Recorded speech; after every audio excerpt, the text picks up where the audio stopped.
welcome to another exciting episode of Way of the Brush with me, your host, Kris, aka the Name Butcher, aka Hey You, Get Off My Lawn, aka Kris, you're being creepy again.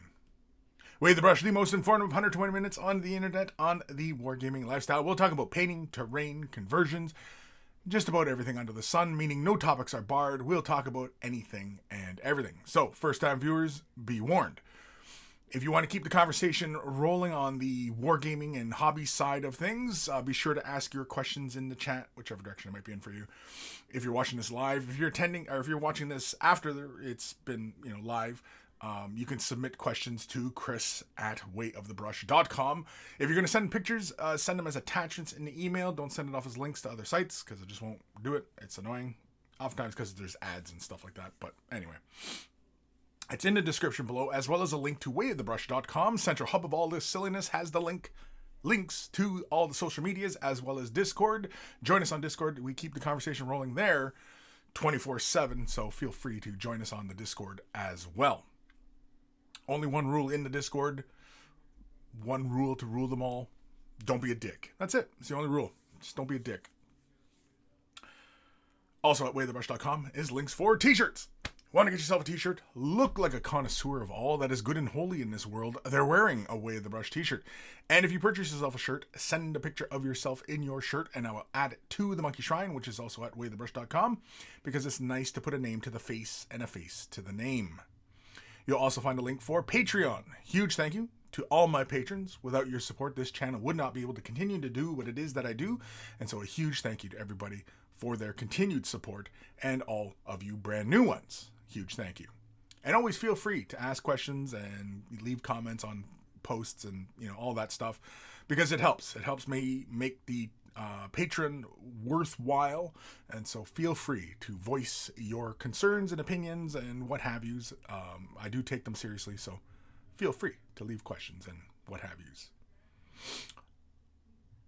If you're not able to support monetarily, i.e. money, thumbing up the video, liking, following, subscribing, commenting, ringing the bell, all the interactions help as well. So a huge thank you to everybody who does that as well. Big thank you to Carl, Guymere Alfer, Beer and Blood Bowl. That's his YouTube channel. Check it out if you love yourself some beer, you love yourself some Blood Bowl.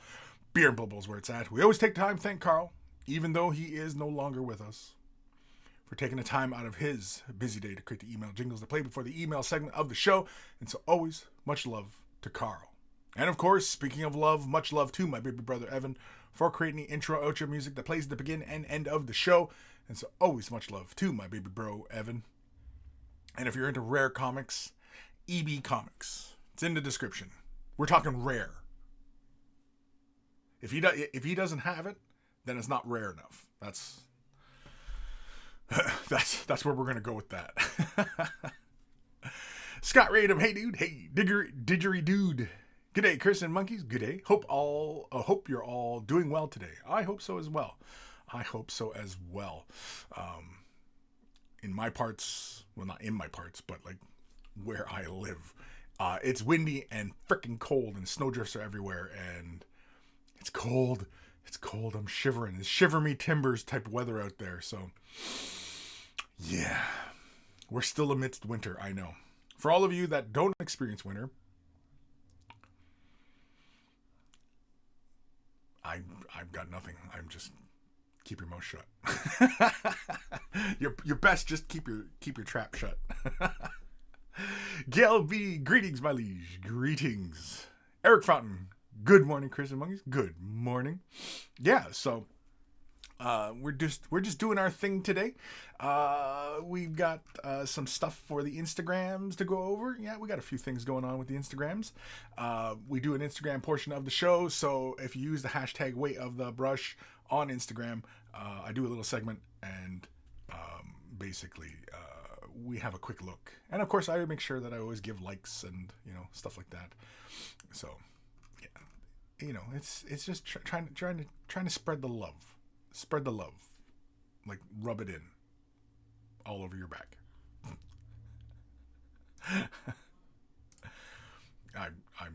I'm being gross. Yes, I am. I am being gross. I'm being creepy again. Jesus, everybody's pretty quiet right at the moment here. I'm going to jump over to the G-Dub side of things because typically early on in the show we have a look at what's up for the pre-order. And I thought the Hive Sector thing was last week. I thought this came out last week because I'm under pre-orders, right? Pre-orders. And yeah, I thought the Zone Mortalis thing was last week. Or was that just pre-order? No, because this would be pre-order now. Either way, Warcry, Lumineth, Realm Lords, Slaanesh, Sabirites. It comes with a bunch of counters and stuff and data cards. That's pretty cool. Are these the kind of things that usually come in the boxes, or is this new? Because these prices seem new. Usually they don't seem this high. Daughters of Cain, Cruel Boys, Sigmund's the Eternal Crusader, limited edition, cool. Siege Map of Terra, the Defense of the Lion's Gate map. That's pretty cool. If I was into maps and, I was really into the whole Horus Heresy stuff, I would think that would be pretty darn cool. Thunderstrike, Stormcast Eternals, Eisenhorn, Xenos Illustrated and Annotated Edition hardback. That's cool. Is that just the first book, or is that isn't this a trilogy, the Eisenhorn series? That's interesting. I might have to pick that one up. Tome of Champions, the Tomb. Oh yeah, this guy. I like this guy. I like this model. I'm not big into the Horus Heresy, but because I'm a bit of a Crimson Fist enthusiast, supporter, what have yous. Yeah, I like this guy. He's really cool looking. I've seen there's a bunch of conversions out there. A bunch of people, I guess, they got their hands on this thing early, and yeah, they were doing conversions and stuff. And I've seen some that were like chaos conversions of this guy, and I thought that was pretty darn cool. He's pretty darn cool. Excuse me. I'm wondering though, like, are they bumping up the size of these heroes and such for Horus Heresy? Like, are they making them taller? Because his proportions look like he's taller than a regular, normal Horus Heresy type model. Is he bigger? Anybody who's had or has seen this model, is he... Oh, he's plastic. No way. He's freaking plastic? That is really cool. I didn't know this guy was plastic. Huh. Color me shocked. Shocked? Surprised? He's plastic. Now, I know, like, not a lot of Horus Heresy kits, typically they're all resin, right? Or is he like a special thing? I assume like this was a Forge World release, but I thought he was resin. I didn't know he was plastic. That's actually really, really cool. Was the other guy plastic? Because I know there's the other dude. Where's the other dude? Dude. Yeah, this dude. Is he plastic? Frickin' right, he's plastic. Huh. This guy's pretty cool, too. I'm not about to go rush out and buy these guys, but... I mean, for everybody out there who loves this stuff, well then, I mean, go get it. Yeah, he's plastic. Look at that. That's really cool. I didn't know that they were releasing these as plastic. I assumed these were resin. I had no idea these were plastic kits. I am surprised. Bunch of novels. This Successors one, actually, I was thinking about picking up as well. Because, they convinced me having a Crimson Fist on the cover. I was in. Oh, Crimson Fist. Well, I'm in. I know, it's kind of lame, but, So what is a Crimson Fist? I thought this one here, this Eisenhorn bookmark, I thought this was a VHS cassette. I was like, why are they selling a VHS cassette? Oh, it's a bookmark. Cadian Blood, Witch Hunter, and the Black Library Celebration 22 paperback. It's free. It's free. For God's sakes, people, it's free. I don't even know what it is. What is it? a short story, featured 5 Tales of Worlds of Warhammer. Stories by Mike Brooks, Mark Collins, Guy Haley, Ray Cluley, and C.L. Warner. Interesting. I had no idea that was a thing. But yeah. So there you go, people. So G-Dubs does stuff for free. It's rare, I know, but yeah. Huh. I'm still kind of in shock that the dudes are in plastic, because yeah, I assumed everything Horse Heresy and Forge World related, it was going to be, always resin, right? I mean, I realize that, yeah, there's the Mark IV armor that are the plastics and stuff like that. But I'm curious though, like, how do these guys stack up to those Marines? Are they the same size or are they bigger? Because,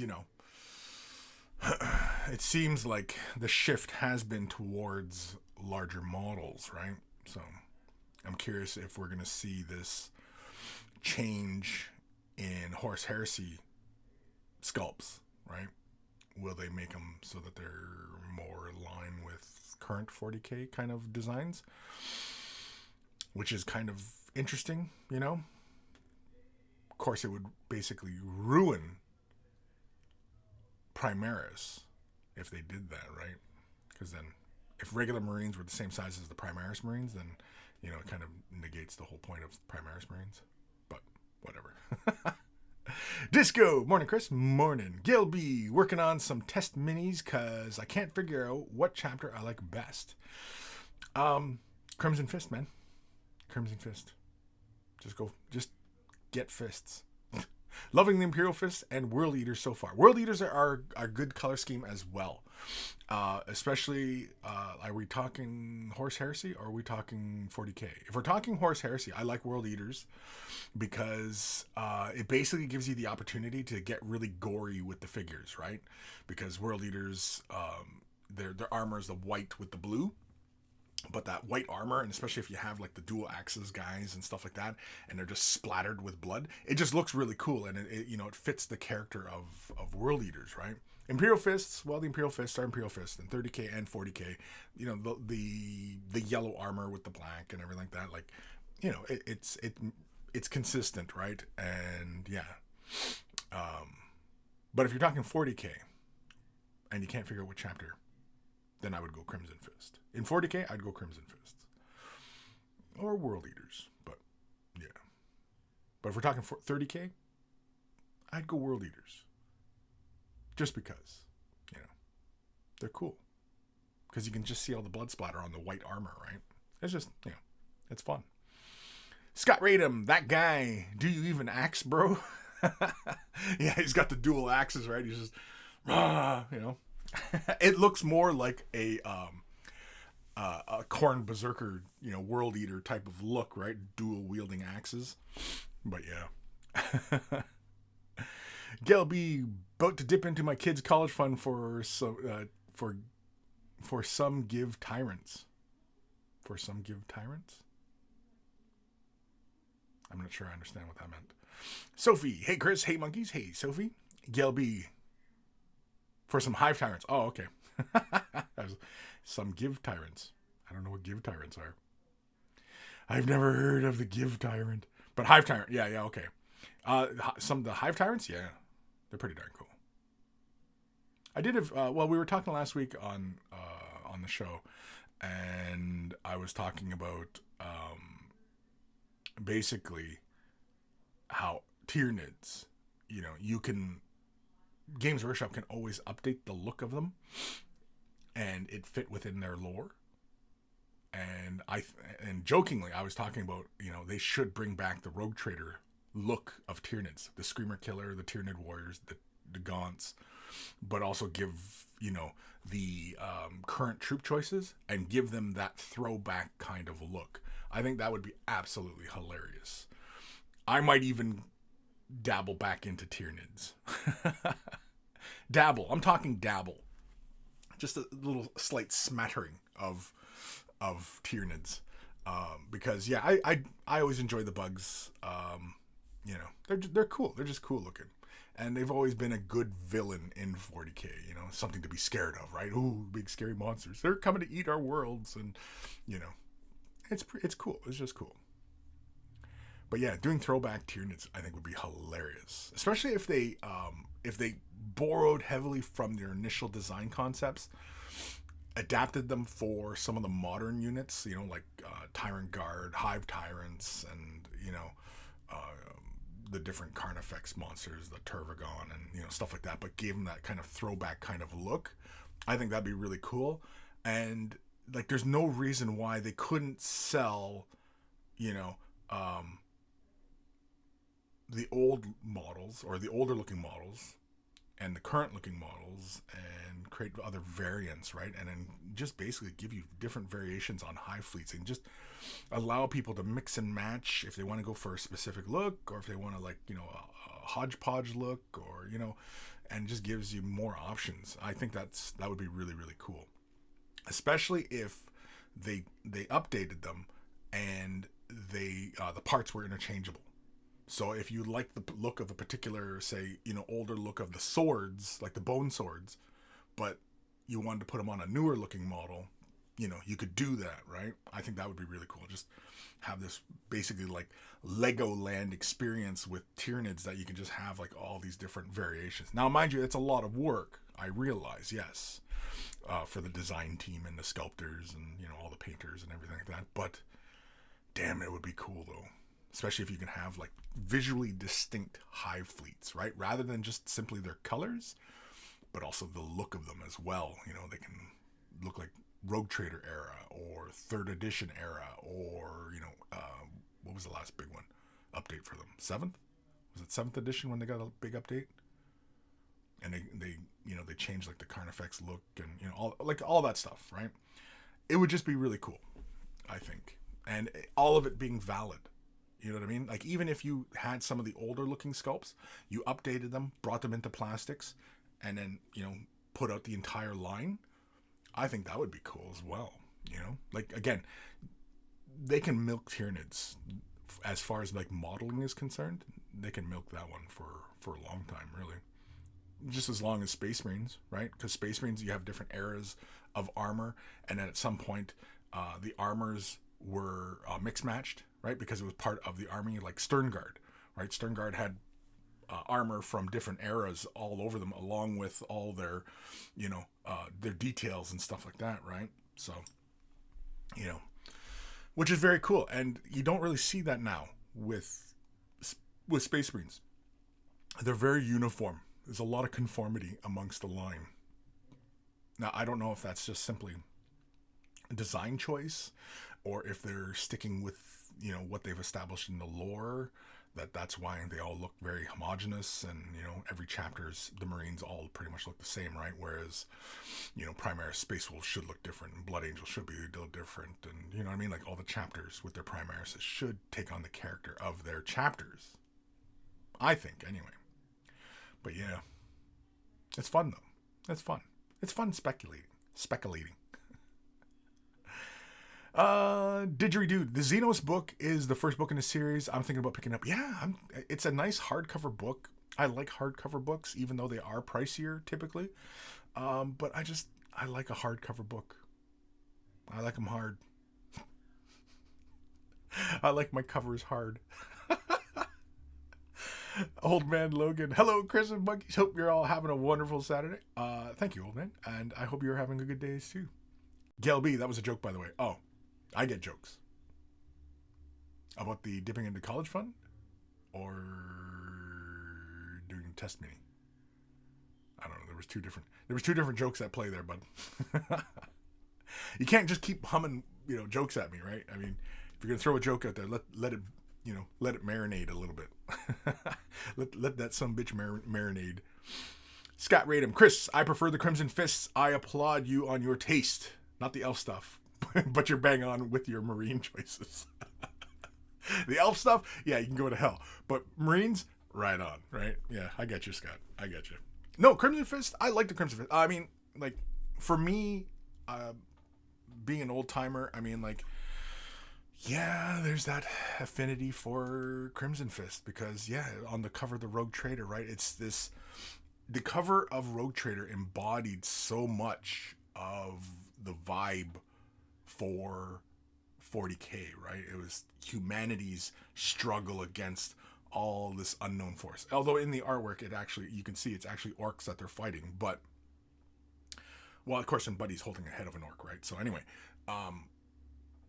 it's this desperate struggle against all the outside forces against humanity kind of thing, and that really encapsulates the vibe of Warhammer 40,000, the Imperium, and the darkness of everything, right?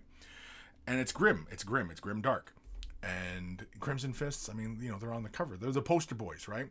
They're the poster boys. Poster boys? Poster child? They're on the posters. And I mean, yeah, I like Crimson Fist. I just like the look of the color scheme as well. I like the idea of that navy blue, and it has the slight little edge highlights. I like that darker blue, and with the deep red accents all over the place with the fist. It used to be just the one fist, but I guess nowadays it's both fists are red. But anyway, yeah, it used to only be the one fist was colored red. At least as far as I remember. I'm not a total devotee to Crimson Fist, but yeah. And of course, Pedro Cantor. Who was the other commander? The other chapter master? It wasn't Cortez. Cortez was an inquisitor. Who's the other chapter master? I can't recall what that old chapter master was. I could probably search it. I don't really feel like searching it, but screw it, we're searching it. Screw it, we're searching it. Crimson Fist Chapter Master. Oh, I can't spell. Pedro Cantor. Was it always Pedro Cantor? I thought there was another dude. I thought there was another dude that was the chapter master of, like, it was before Pedro. I'm trying to see where the model is. He was like a Space Marine character, and he had his fist in the air with his, like, he had a power fist in the air.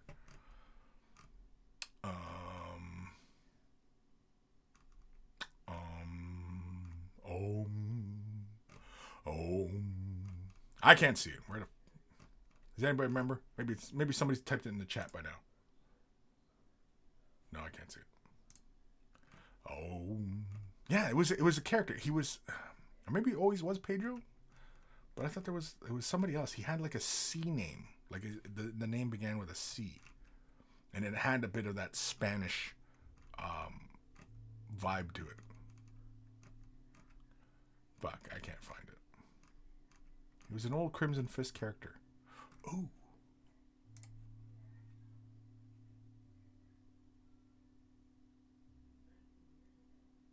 Sorry, I just seen a conversion here. I don't know who did this, but oh shit. No. Yeah, it's this one. On the upper right. I like that. That's really cool. That's a Pedro Cantor if I ever saw one. Yeah, I like that. God damn it. Who was that other chapter master? Son of a beehive. I probably could just go to the wiki and it'll tell me, right? I'm just wandering around at this point. Aimlessly. I'm aimlessly wandering around. Okay, fuck it. No, go back. Go back. What was it? Okay. The 40K wiki. We'll go to the 40K wiki. Will the 40K wiki tell me who was the other chapter master? Or was he just a captain, maybe? I don't see any names. I'm looking through the wiki, and I'm not finding a name of a dude. I'm, like, quickly skimming through the articles here. And I'm not finding it. Pedro Cantor was always the chapter master? I thought it was some other dude. Okay, well, I'm just saying just Pedro Cantor.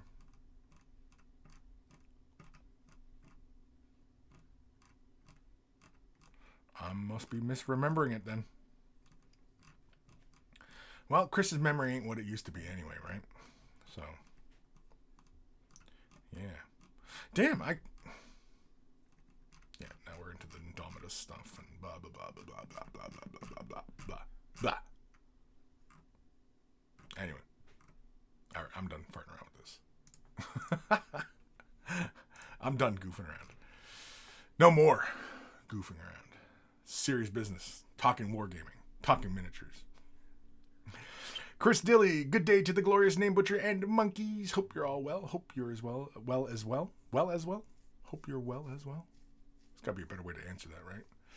Evan Belleau, sup everybody? Sup. Old Man Logan. What the hell? No jolting notification in Twitch? That's the whole point of resubscribing. Oh, yeah, sorry.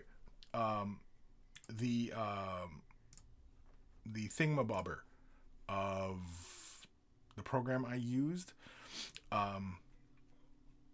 yeah, it completely mucked up on me, and yeah, it was some sort of update, and it completely killed my program that I use for streaming, so I'm using the other version of it.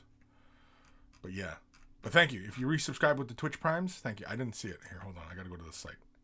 Oh, yeah. Old Man Logan. 11 months. Thank you, Old Man Logan. For the subscribings. For the subscribings.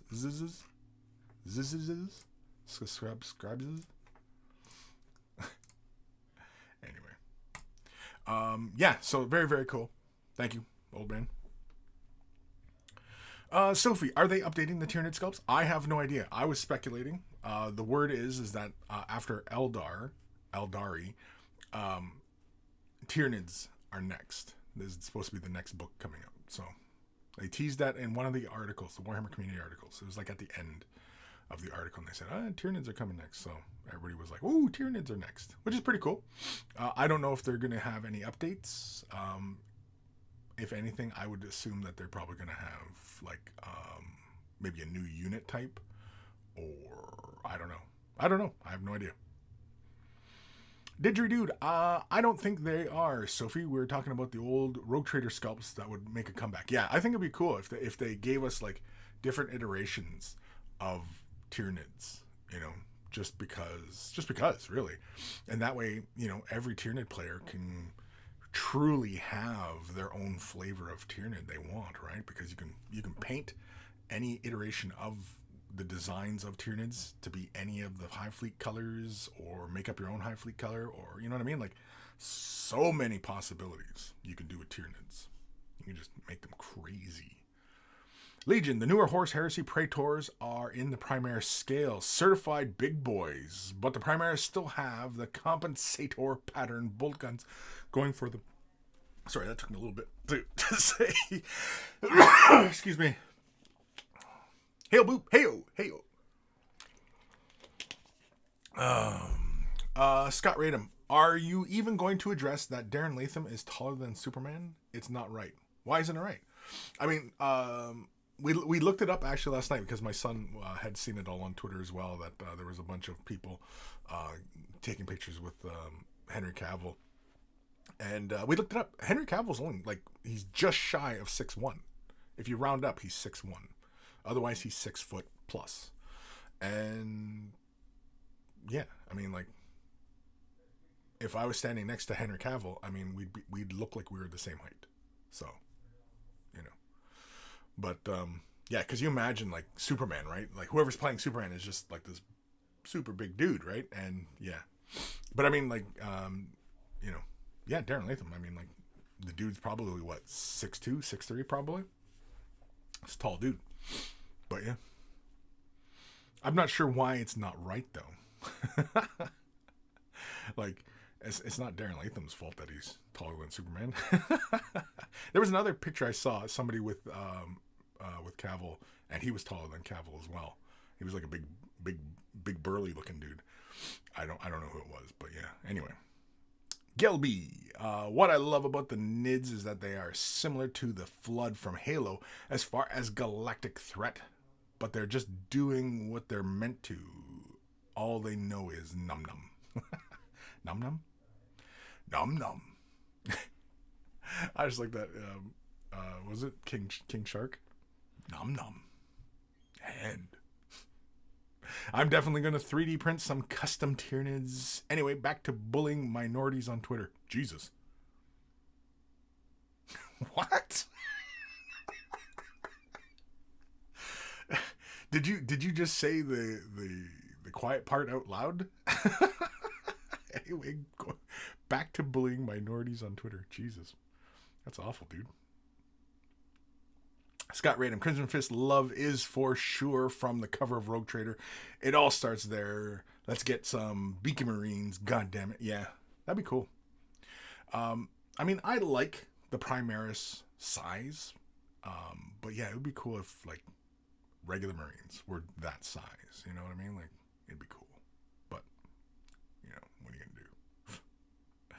Didgeridoo, I like the mystery behind the Tyranids. Apart from the need to consume worlds, we really don't know what drives them or the hive mind. Yeah, I mean, you know, you don't know if they are some sort of super intelligence, right? Or are they just purely instinctual? Or are they, you know what I mean? Like, or are they being controlled? Is there an alien force, you know, controlling them? And they go to galaxies and consume everything. And, you know, like, yeah, it's completely wide open. It's a mystery. And I don't think they should ever answer that question. It should always be a mystery because, quite frankly, the Tyranids, it just doesn't seem to stop, right? Because you're imagining that, well, at least the way it was speculated back in the day, I don't know if it was in the codexes or not, that the Tyranids come from another galaxy, and it's assumed that they consumed all the matter in that galaxy, or the biomatter in that galaxy, and they're coming to our galaxy, and they're looking to do the same thing. So imagine the amount of resources at the Tyranids' disposal, because basically they are the biomass of an entire galaxy, and then they're coming to this galaxy, and there's no stopping them. There is no stopping them, right? And who's to say that they haven't done this since the beginning of the universe? What if Tyranids are like the oldest organism in the universe, and they just go galaxy to galaxy, consuming all the biomatter, right?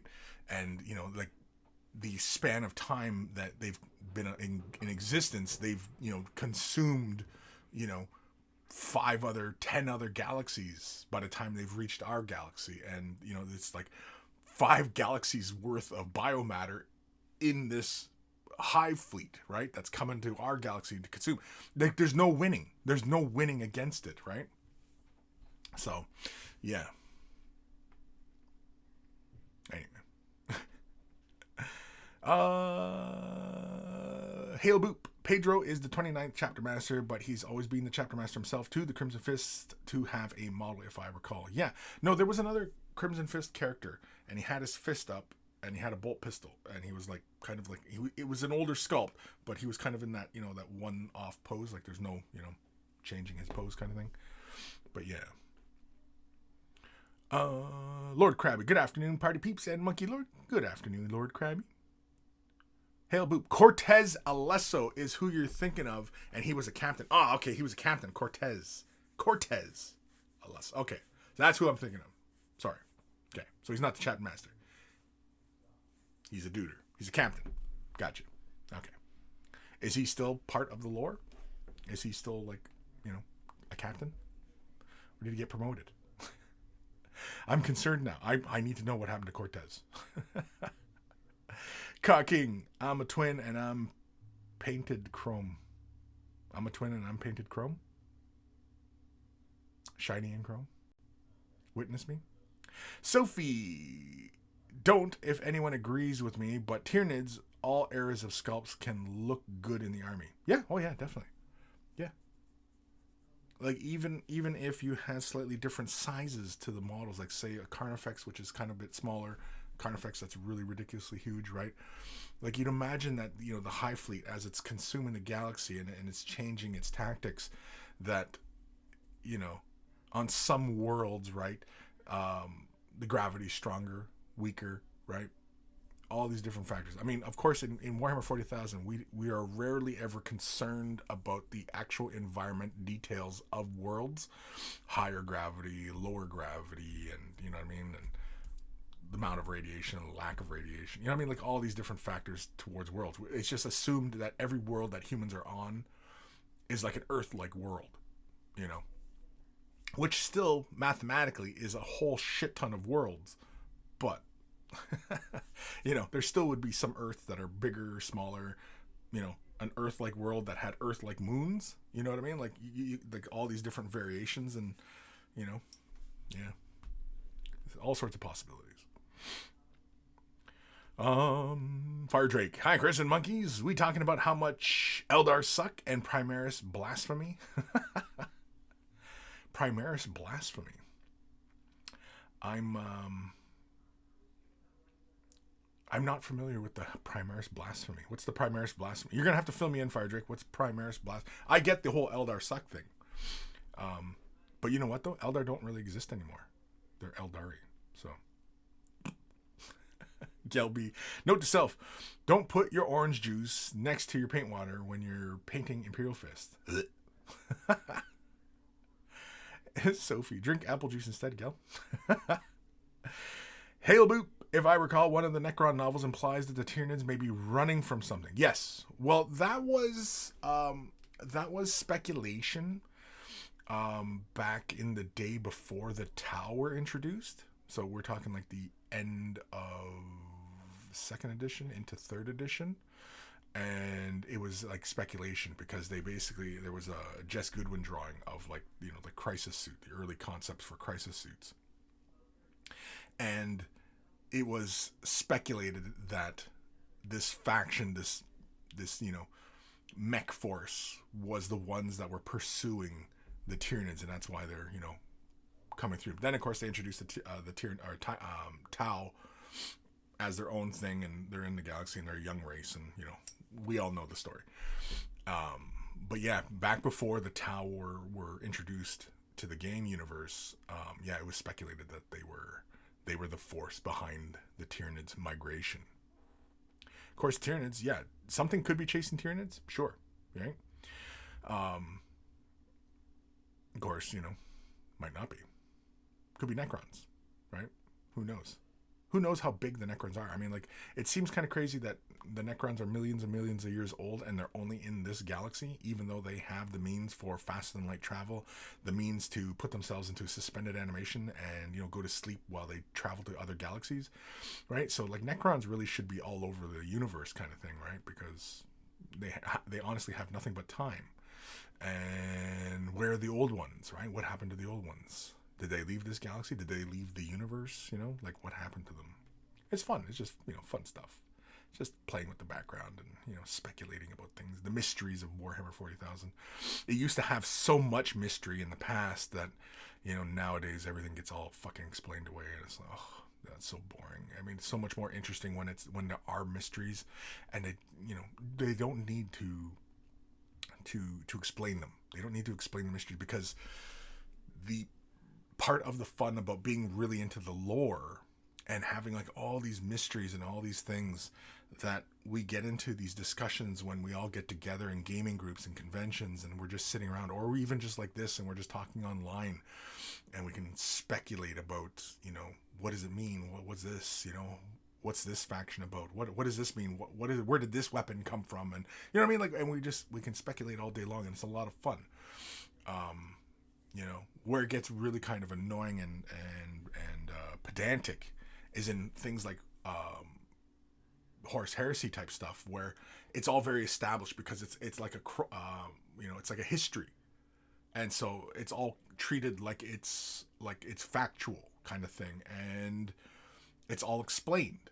It's all explained, and that kind of kills the mystery and the excitement and the draw of, you know, the universe, right? I don't think they have to explain anything in Warhammer 40,000. It's better if it's a lot of mysteries, because then, of course, that also reintroduces a sense of unease in Warhammer 40,000, right? Because humans, despite being, technologically advanced-ish, that, there's still so much out there that they don't even know what's that about, and, they stumble into this, and it's like some sort of alien creature, and and it's controlling minds, and oh no, we're all fucked, and, that kind of shit, right? It just adds to that tension and horror of Warhammer 40,000, and Warhammer 40,000 is a great universe to have horror stories. It's a great universe, because, there's, as long as there's lots of mystery in it and unexplainable things going on that, because again, I mean, phobias are based in fear, right? And fear of the unknown. And so it's a play on that. My opinion, anyway. Fire Drake. Don't forget to drop likes, people. Okay. Well, you heard Fire Drake there. Lord Krabby. Pedro Cantor film? Live Hollywood budget level. Could work. Plus, they were the first. Makes sense. Who would play Cantor, though? That would be the real question. A whole Pedro Cantor film? I don't know. I mean, sure. Why not, right? I think any live action Space Marine story would be actually kind of interesting. As long as, it was interesting. I don't think it really matters who you get as far as actors are concerned. Because nobody alive looks like what is depicted as a Space Marine, right? They always have big, meaty heads. I mean, you're going to get somebody who looks like John Cena in Space Marine armor, And unfortunately, I mean, like, John Cena is really, really fun in Peacemaker, and I can't take him seriously now. I mean, not that I took him seriously before, but but I mean, like, I thought he was great in Peacemaker, and yeah, I don't know if I could take him seriously as a Space Marine. But yeah, you get somebody like, some of these WWE motherfuckers, and you put them in Space Marine suits. As background characters, sure. You just get a bunch of meatheads, right? Basically, anybody who has a meathead will make an appropriate Space Marine. So it'd just be a movie about meatheads. Which again, I mean, like, it all depends on the story and, the writing. The writing is the more key part. Who do you get to write a Space Marine story for live action? That's the more important part. The important part, the part of who is the actor playing Space Marines, it does not matter. Because you can get a Leonardo DiCaprio, but if the writing sucks, then the performance is going to suck, right? So it doesn't matter who you get to star in these things. What matters is the writing. The writing matters, because if the script sucks, the movie's going to suck. And it starts from there. Where the hell am I? Gail B, yes. When you have a mystery like the Nids, do not elaborate. It's an unstoppable force of nature that leaves you thinking what the goal is. Leave it be. Yes, exactly. They don't need to explain anything about Tyranids, right? They don't have to explain anything.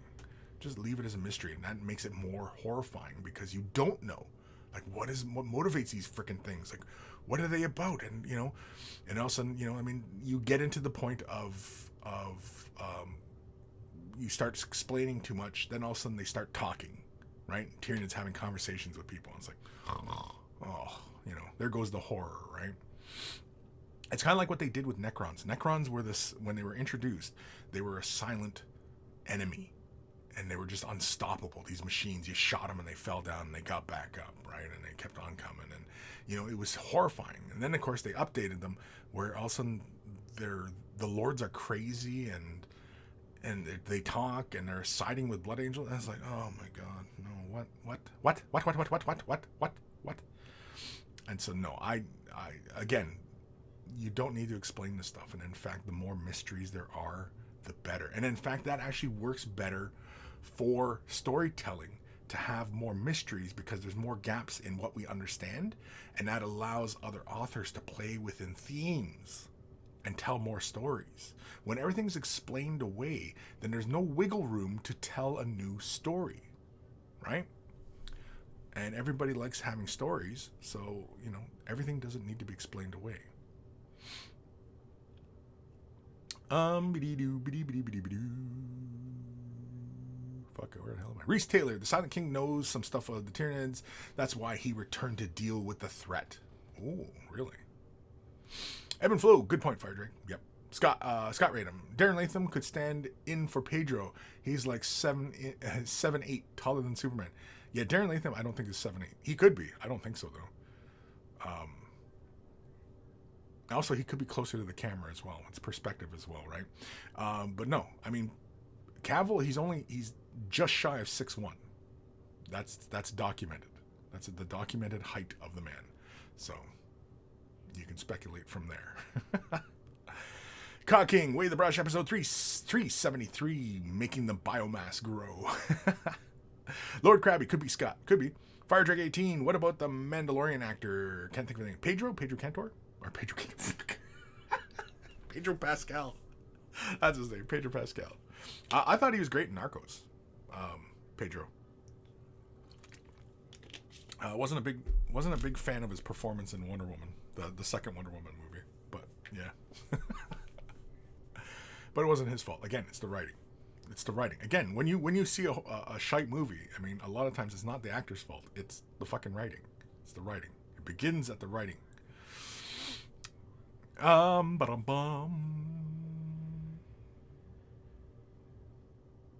Peter Megro.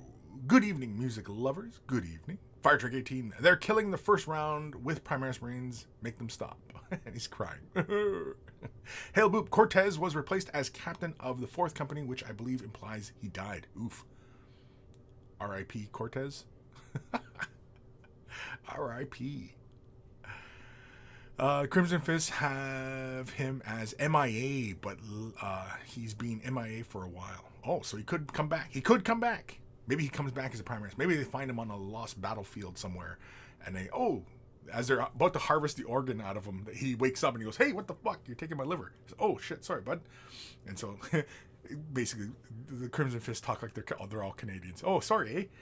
And they slap him in a Primaris thing, the juice tank where they Primaris him up. Yeah, there we go.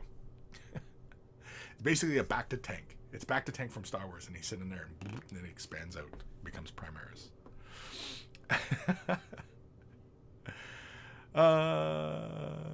Scott, I disagree, Kris. They need to explain everything in 40K, like how orcs are vegetables and the Land Raiders named after a dude named Land. I mean, how cool is that addition to the lore? Yeah, exactly, right? Exactly. It's, yeah.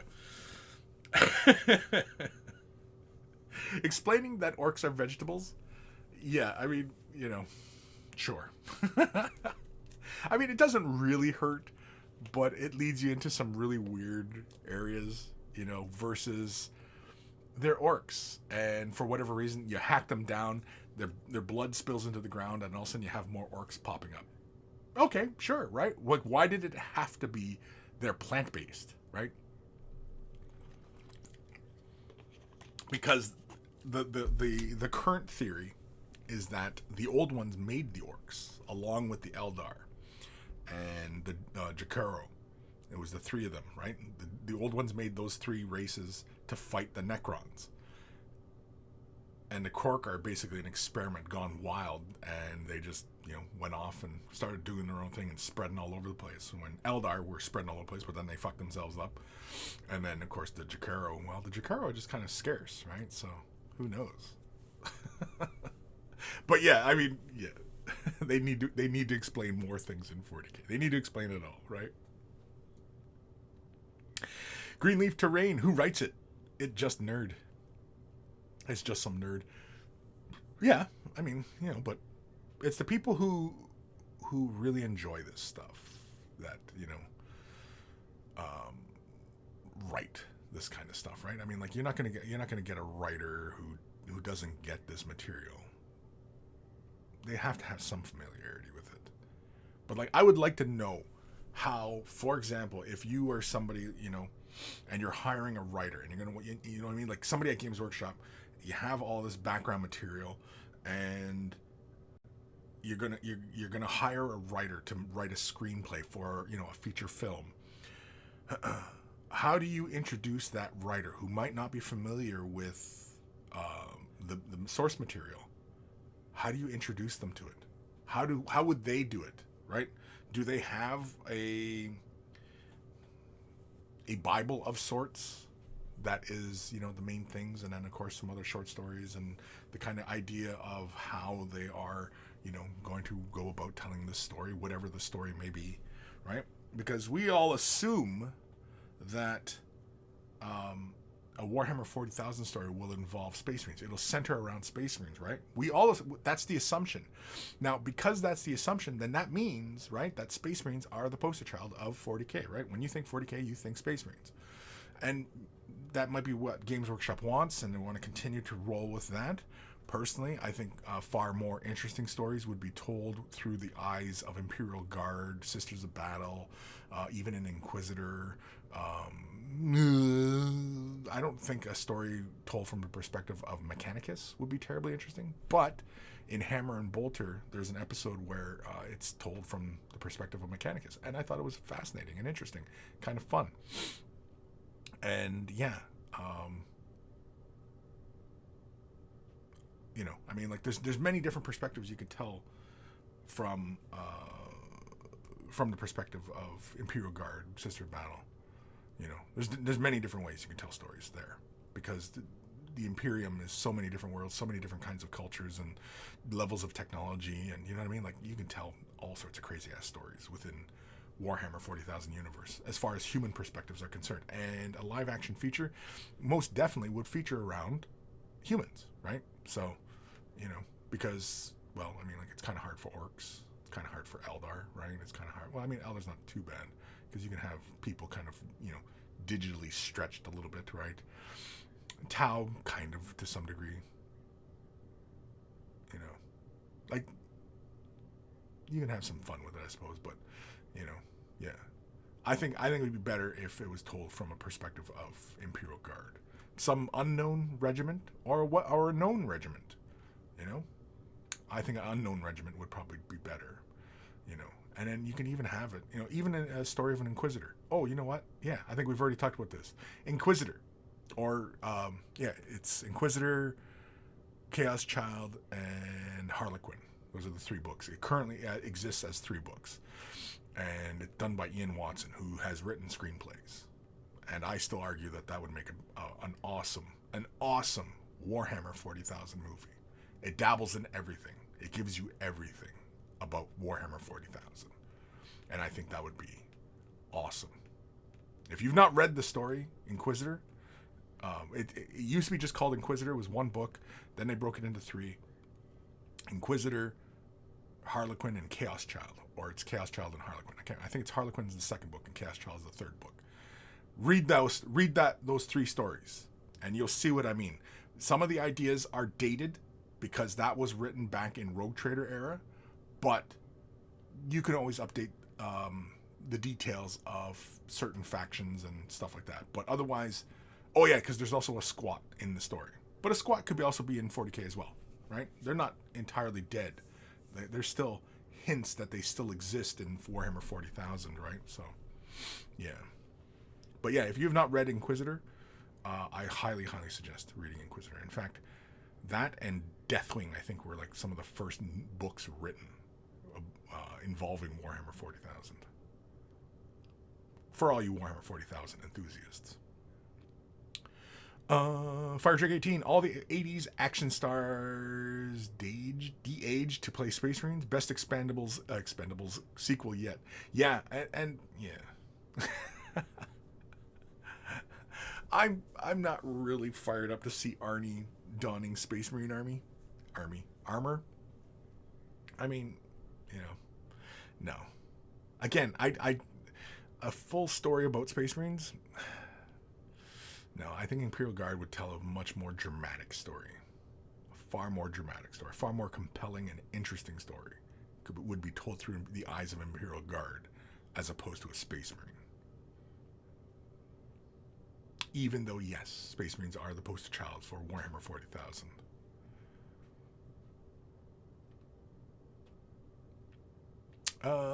Gail B, I'm just imagining Hulk Hogan as a chapter master, hyping up his chapter and chugging a beer from a tanker truck.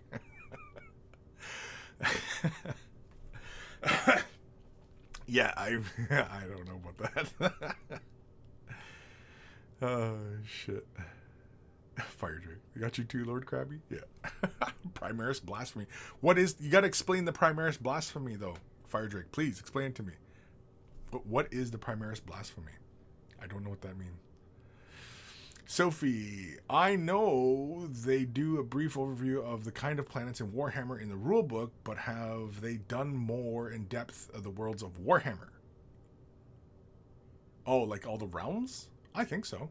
I think they're slowly explaining. They're building it, right? Because Age of Sigmar, it has its roots in Warhammer Fantasy, but it's a whole new thing, and so they're still flushing it out. And it's only, Age of Sigmar is what, 5 years? 5 years old? So it's just starting, whereas Warhammer 40,000 has 30 plus years, right? 87 was when Warhammer 40,000 Rogue Trader first hit the scene. I mean, I think there was iterations of it beforehand that appeared in White Dwarf before it became fully fledged as Warhammer 40,000 Rogue Trader, the rulebook. But yeah,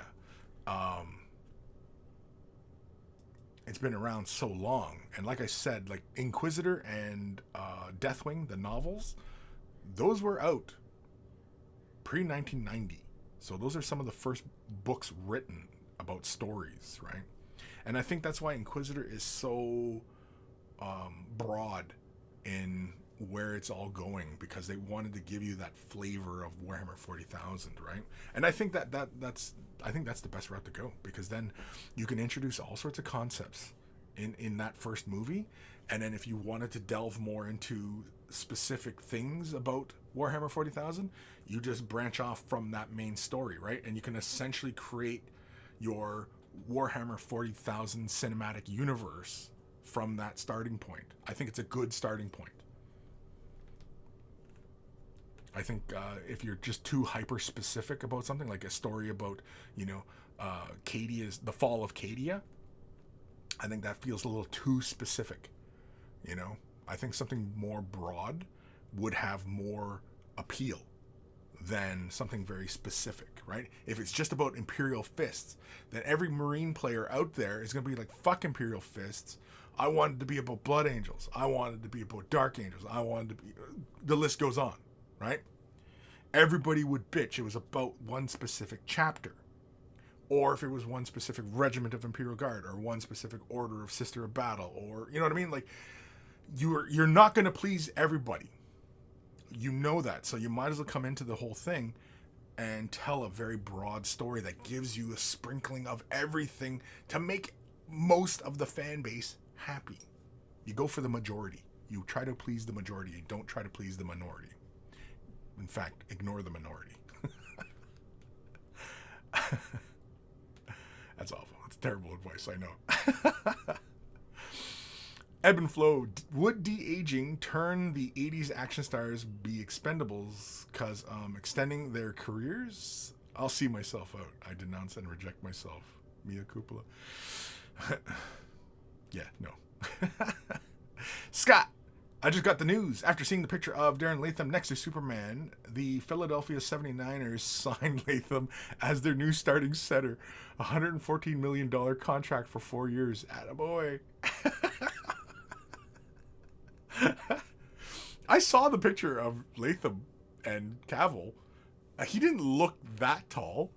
I think it's because he's probably closer, because I think it's off. I think Latham is taking the picture. So, yeah. I think it's also the perspective, right? Because if he did it where it was kind of head height, yeah, Cavill probably would look really short, especially if he did it was like eye line, right? So, anyway, I don't know. Of course, it would have been hilarious if Cavill was going around telling everybody, you take the pictures, but do it at lower than a high eye height, so that, you can't tell how, if you're taller than him, right? I don't know. I have no idea. I've never met the man, so, and it sounds like everybody was losing their mind when Henry showed up, so, which is really cool. I mean, like, I'm kind of surprised that he hasn't already been there and, checking things out, because it sounds like he is a genuine fan of the stuff. And yeah, like, I'm kind of surprised he hasn't gone in there, incognito, right? Sporting a fake mustache and sunglasses and stuff like that, so nobody recognizes him. That kind of thing, right? Now that'd be funny. If that were the case. He's been coming in for weeks and he's sporting some cheesy, porn star looking mustache and he's got sunglasses and, you know what I mean? He's got the fake beard. There's that creepy old guy again with his custodes army. Anyway, it'd be funny. It's just funny. Gail B. Oh, have you seen the Hell's Reach fan film? I loved it. Watched it 3 times this month. The Hell's Reach, yeah, that's Buddy who did Angels of Death for Warhammer Plus.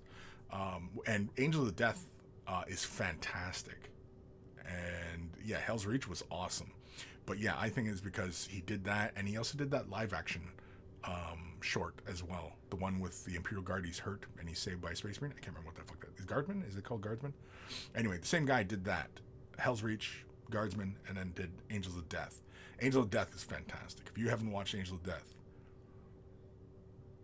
you're not a true 40k fan, as far as I'm concerned.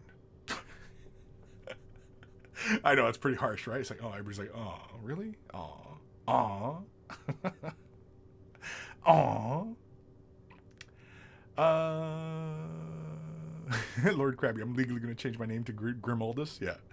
Hell's Reach was masterfully done. Mixed reaction on Boylan's new Blood Angel project. I don't know. I think Hell's Reach was made with love. Plus, we don't want to hear about Space Bethlehem, but with orcs. Space Bethlehem? The fuck is Space Bethlehem with orcs? I don't know what that is. I don't know what you mean by that, Lord Krabby. But Hell's Reach, no. Angel of Death was way better than Hell's Reach. Hell's Reach is really good, but no, Angel of Death was better. I like the nuance and the detail in some of the ways he tells the story. No, it was better. It's way better. I mean, Hell's Reach is good. Don't get me wrong. Hell's Reach is really good, but Angel of Death was better, in my opinion. Is a better effort from him. Thank you for the follow, Teddy and Kawakti Boys. Jesus. Hello, French kiss. Nice.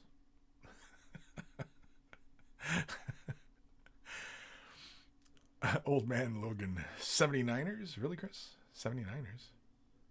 Yeah, that's what Scott said, wasn't it? Yeah, or 76ers. 79ers? 76ers. I don't know who the fucking 76ers are.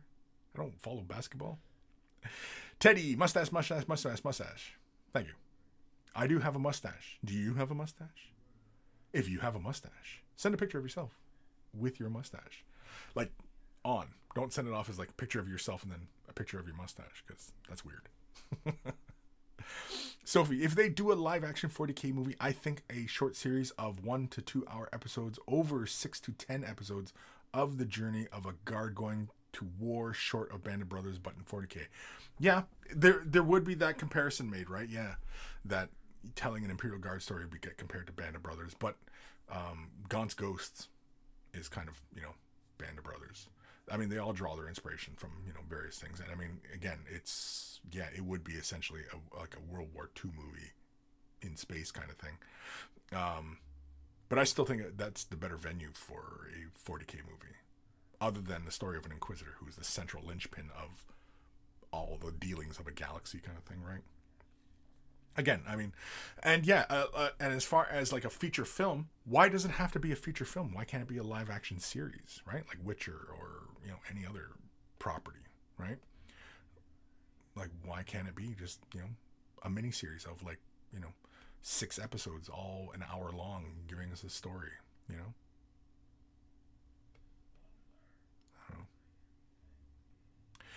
Multi Plus, thank you for the follow. Scott, Chris, if Henry Cavill wants to go in disguise, he just puts on a pair of regular glasses. Then bam! Nobody could figure it out who he really is. It's the perfect disguise. It is. Yeah, Henry Cavill, yeah. All he's got to do is throw on the glasses, right? And he's in disguise. You don't know who he is. He's a chameleon, for God's sakes. He's a master chameleon. He's an actor, for fuck's sakes, right? So, yeah, he just puts a sunglass or pair of glasses on and, combs his hair the other direction. Nobody knows who he is. Lord Krabby, good idea, Sophie. Who would direct? Again, I don't think the director is as important as the screenwriter. The writer is the most important, because if the script sucks, the movie's going to suck. I don't think there's many instances of where a script is saved purely because of the director or the actor. Like, what movie? I mean, I honestly, I mean, if we really think about it, I'm sure there's probably a few examples, but I can't think of any. So maybe some of you know where a movie was saved from a terrible script, but what turned out great because of the actor or because of the director. I would like to know. You tell me.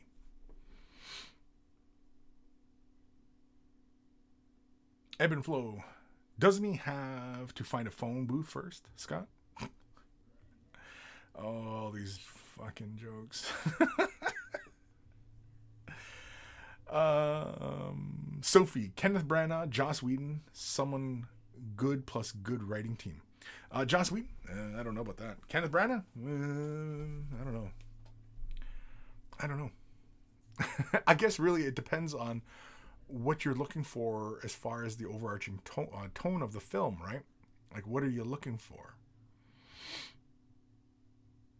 Yeah. Like, what kind of movie are we talking? Are we talking about something that is, you know, a World War II epic, right? Or is it more of like a horror, right? Or is it a comedy? Or is it an ensemble piece? Is it a dramatic thing? Is it, you know, just purely action? If it's purely action, then it doesn't fucking matter. The script becomes less important, and it becomes just a big special effects fest. But my feelings on that would be it turned out like the fucking Hobbit movies. So, yeah.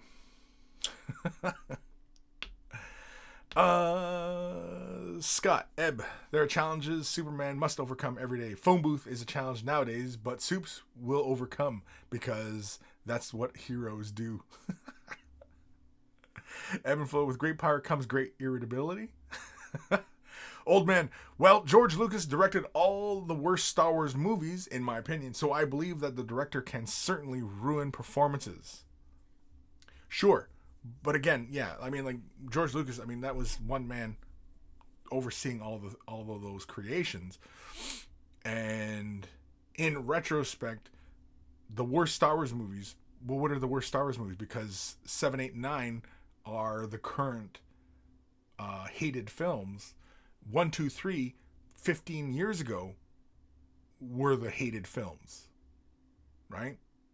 So, you know, what are we talking about here? Right? So, yeah. I mean, I'm not saying that 1, 2, 3, episodes 1, 2, and 3 are great movies by any stretch. In fact, when I recommend people, you know, first time absorbing Star Wars, the films, I often recommend episode 4, 5, 2, and 3 as a flashback, and then finish with 6, and then go anywhere from there. And yeah, basically largely ignoring episode 1. Episode 1 is fucking filler. It's filler. It is. I mean, it's not a terrible movie. It's just not. It doesn't really add much to the main point of Star Wars. That entire film could have been shortened up to a bit of dialogue in the second film, which I think it kind of is. You know what I mean? So, yeah. But I mean, like, the worst films, like you're telling me that George Lucas did 1, 2, and 3. Those are the worst Star Wars films. So 7, 8, 9 are not the worst in your eyes. Is that what you're telling me, old man? I don't know. What are you telling me? What are you telling me? Fire Drake 18 super chat $5. Let's go. Let's start a GoFundMe for Expendables 4. Oh Jesus. No.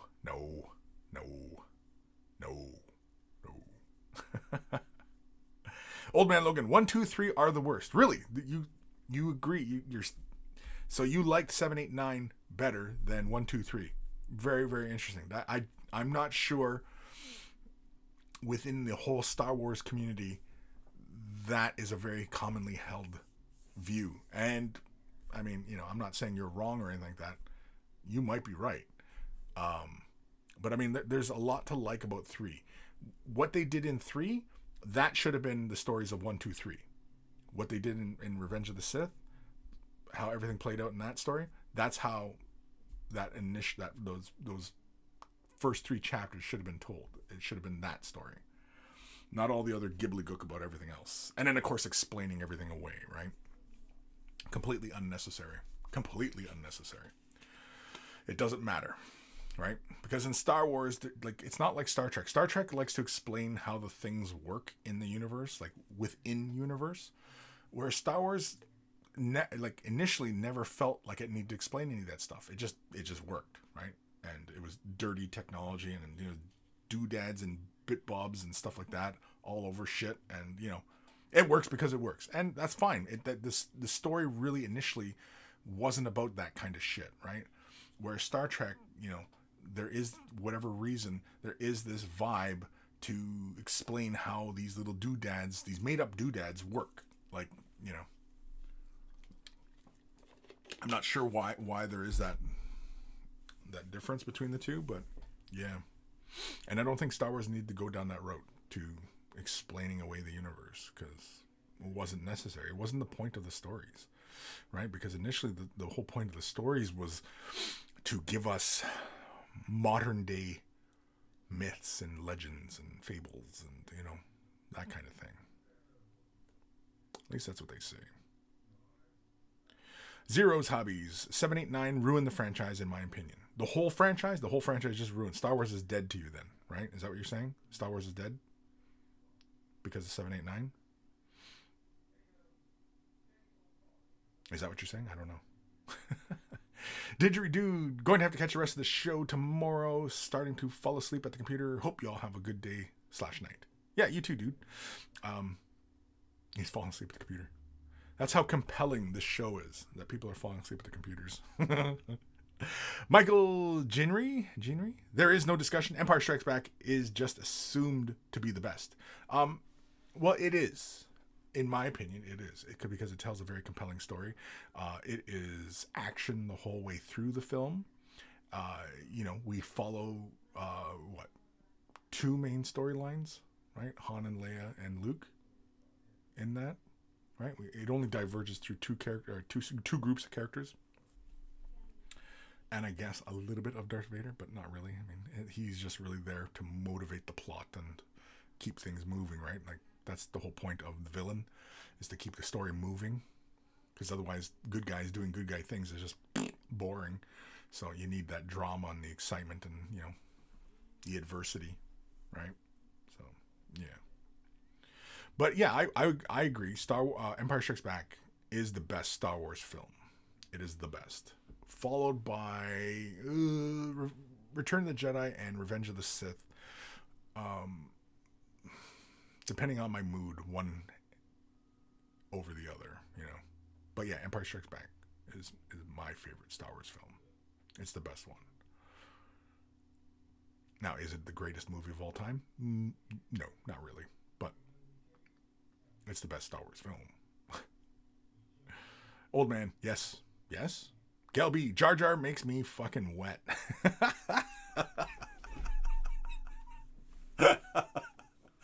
I don't think I've ever heard that. Jar Jar makes me fucking wet. Nice.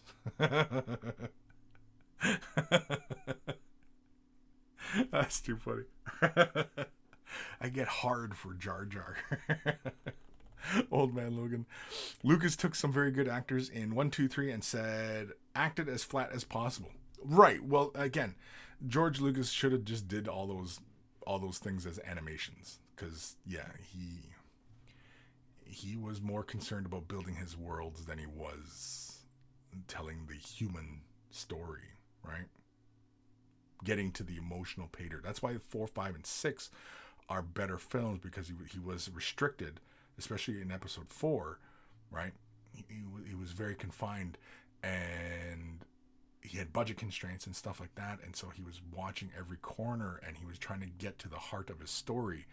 And when you are under those kind of pressures as an artist, you often will make more distinct choices, versus when you have a larger budget and you have lots of room to breathe, and, you know, and you kind of just meander around, dibble-dabbling in all sorts of different areas, and that can hurt creating the art, right?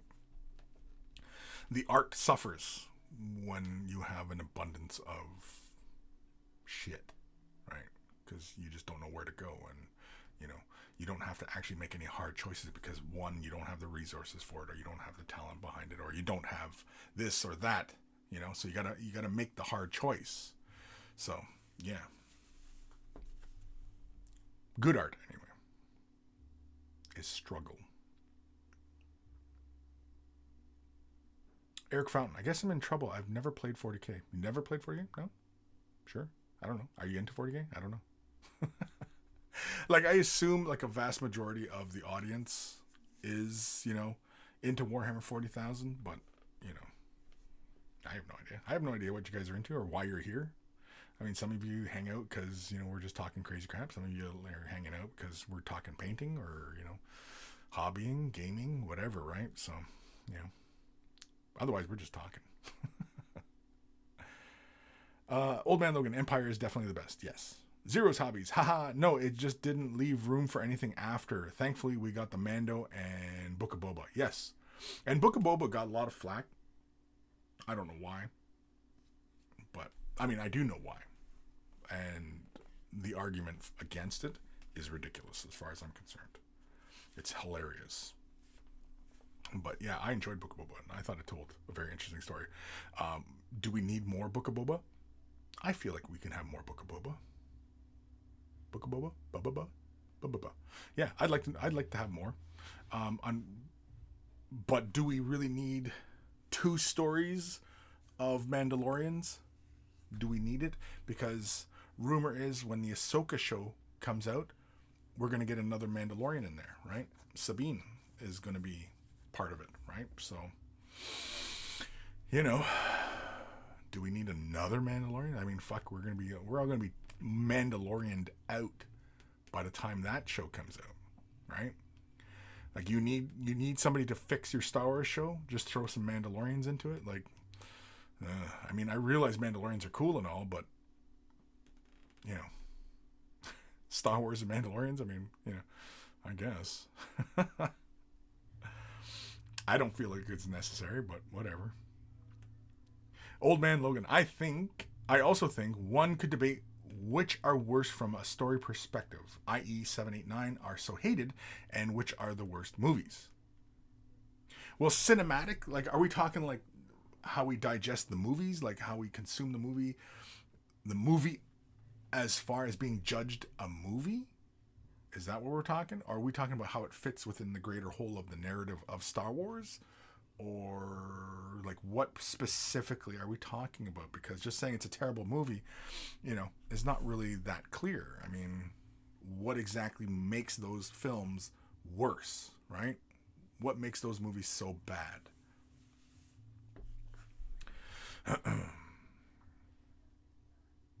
Lord Krabby, I do like episode 1 due to the Old Republic and the way it represents itself, but the story is like a Saturday morning show. I do appreciate the art style, though. Very bright and colorful. Sure. I mean, it doesn't look bad. It's a little bland, but you know what I mean? Again, it's these creative choices, and it's the way it's shot, because it was primarily green screen. So everything has very flat, even lighting, right? Because you can't get really contrasty lighting in green screen environments because it just fucks with the keying. And well, at least at the time, 20 years ago, right? So now, with the way they shoot Mandalorian within the Viz, right? It, man, you imagine if Lucas had the Viz 20 years ago and he was doing the prequels, those would have been different films. Very much. They probably would have had more scope to them too. But yeah. Fire Drake, Star Wars 4, 5, 6, then Solo, Rogue One, and then all the recent TV spin-offs. That is all you need. Sure. I mean, like when I'm introducing somebody to Star Wars, it's always 4, 5, then 2, 3 is a flashback, and then 6. Then go anywhere from there. Sophie, I'm more Team Trek, but I do watch Star Wars as it is entertaining, but never considered myself a fan. Yeah, I mean, like I like both Star Trek and Star Wars. it's two different ways of telling stories, and it's two different universes. I mean, Star Wars is a completely alien universe, right? I mean, yes, there's humans in it, but they're aliens because it's in a galaxy far, far away, a long, long time ago, right? So, the Star Wars universe in our current time could have existed millions of years ago in a galaxy far, far away, a long, long time ago, right? Who knows when it happens? I mean, you know, it's Star Wars, right? Whereas Star Trek is, we know it's 100 years, 200 years, 300 years, 400, 1,000 years, right? We know kind of like where it's taking place in the future and in this universe and everything around us. And it's kind of based in our reality as far as Star Trek is concerned. Whereas Star Wars, it's complete fantasy. Star Wars is complete fantasy.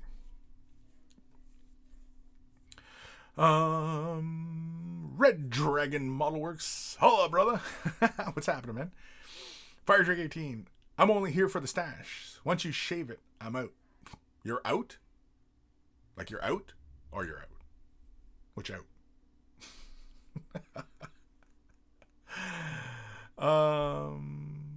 Zero's hobbies. John and Dave love them some Mandos. Yeah. I mean, again, I think that because that stems from their being fans of Boba Fett. I think that's why it seems like, yeah, fucking throw a Mandalorian in there, because why not, right? Mandalorians are cool as balls. Because they both loved Boba Fett, right? So that's probably why you see so much Mandalorian shit popping into the stuff and Clone Wars, and you know what I mean? Like, because like a big part of Clone Wars happens on Mandalore, right? The Mandalorian's homeworld. So, yeah. Not a huge chunk, but there's a big chunk of story that happens there. And it ends basically on Mandalore. Anyway, spoilers in case anybody hasn't watched Clone Wars. Eric Fountain, Expendables 4 has already been made. Release is next summer. Is it? I had no idea. I don't know.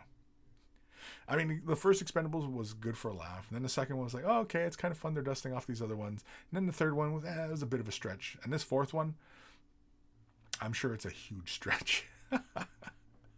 I mean, unless, of course, everybody's in like wheelchairs or something. I don't know. It's taking place in an old age home. Heretic Scott. Sup, nerds? Sup. Fire Drake. Expendables 4 is made. My prayers are answered. Aaron Seach. Howdy, Kris and Monkey Brethren. Happy Saturday. On my way to Galloping Ghost. Ooh, nice. Nice. Arcade right now. Stopped in for a quick howdy. Well, have fun, man. Have a safe drive. And play some Altered Beast for me.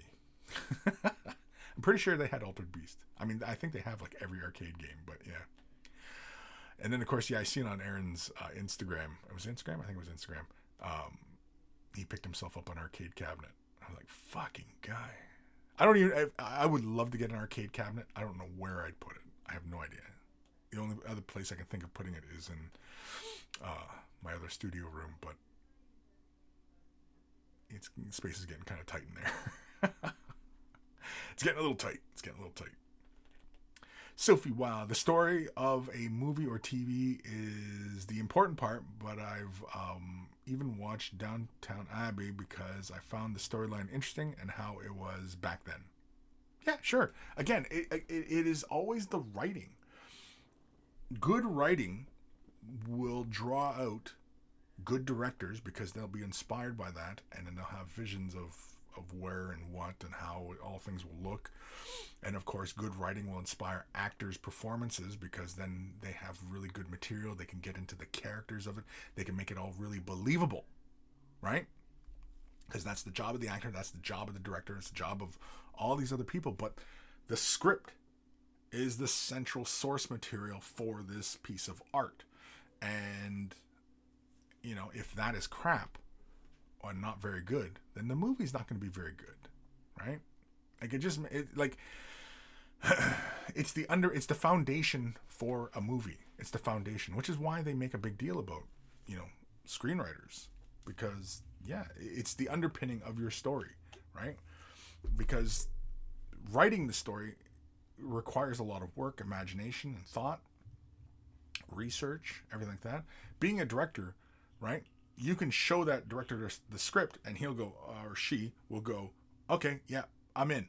I want to make this. I can see this whole story, right? They can see it because the words jumped out at them, and they saw the vision of the film in their head. They saw their version of the film in their head, and so now they want to go create it, right? If the words aren't there, then the director is going to pass, right? And then you're going to get somebody who's either a shill or not very skilled, and they're going to make it, and it's going to be crap. It's going to be bored, it's hackneyed, and you know what I mean? Like, it's going to be all these terrible things right from the start. Never mind the actor or actress that are playing these characters that, you know, they got nothing to work with because the writing's so terrible, right? Because it's not clear what the characters' motivations are from one moment to the next, or what their backstory is, or, you know what I mean? Again, that's, you know, so good or bad movies are rarely ever, you know, because of the actor or director. Debatable, yes, but it's typically begins at the screenwriting. Now, if the director diverges from the script, that's on the director. That's the director's fault, right? If the actor was a big name star and didn't like the way certain things were written, and they made the changes and they ruined the performance of what the character meant, or the character becomes inconsistent throughout the film because that actor had a lot of pull as far as like how the story is going to be told, again, can ruin a story as well. Movies are a large collaborative effort amongst artists. So if you can get everybody on the same page, I think that's an achievement in and of itself, right? Aaron Seach, it's not a full-size cabinet, Monkey Lord, 3/4 scale. Oh, was it? I thought it was a full-sized. Don't have an actual one yet, but I'm in the market. Are you? Yeah. I'm not sure I'm in the market, but I would love one. A full-size cabinet. I know that there's some new ones coming out. Like, people are making them, but it's just so expensive. I'm not made of money. Gail B, I read somewhere that in a script a long time ago in a galaxy far, far away is spoken by R2-D2 telling the story 100 or so years later. I honestly doubt it, but that'd be a nice touch in my opinion. That is a fan theory I have heard of. That in fact, Star Wars is being told by R2-D2 and possibly C-3PO, but R2-D2 because he seems to have retained his memories throughout, you know, the saga of Star Wars. And in fact, it is him in the crawl, the story, like the beginning of the movie, right? It has that big text scroll at the beginning, crawl, and that's him telling us where we are in the story. And then of course the story is moving forward, and I've heard that theory that and in fact it is R2 that is telling this story of Star Wars, which is fun. Because who is telling us the story, right? Who is telling us the story of Anakin Skywalker and, you know, and his children, right? Who is telling us the story? The eyewitnesses, right? The people who were there. Now, you could argue, well, he wasn't there for this or that. No, but there's third-hand accounts and, you know, what have yous. He's the archivist. He's not telling it like the first hand. He's the archivist, so he's taken in all the reports and he's collated it, and he's giving us his basic kind of recounting of the events of what happened, as one archivist would, right? Aaron Seach, P.S. Starting my Eddie tattoo next Saturday. Oh, cool. Evan Belleau, Edward P. Head. Kim, have you done the Instagram portion of the show? I was a good hour late today. Did we do Instagram? I don't even know if we done. What time are we at? Holy shit, it's 1:30. Excuse me. Gail B, I like that theory. Little tin cans seen it all. Yeah, exactly, right? Yeah, I've heard that theory that the story of Star Wars is being told by R2-D2. I can't remember where the hell I heard that, but yeah, it's a fan theory, and I like it. I like the idea that it's actually R2 who's telling us the story of Star Wars many years later, right? Whatever, it doesn't really matter. He's just telling us the story. Doesn't matter, right? But yeah, I like that idea. Kim, as far as Instagram, I'm going to say I have not gone into it. So let's do Instagram. Let's do Instagram. Why not?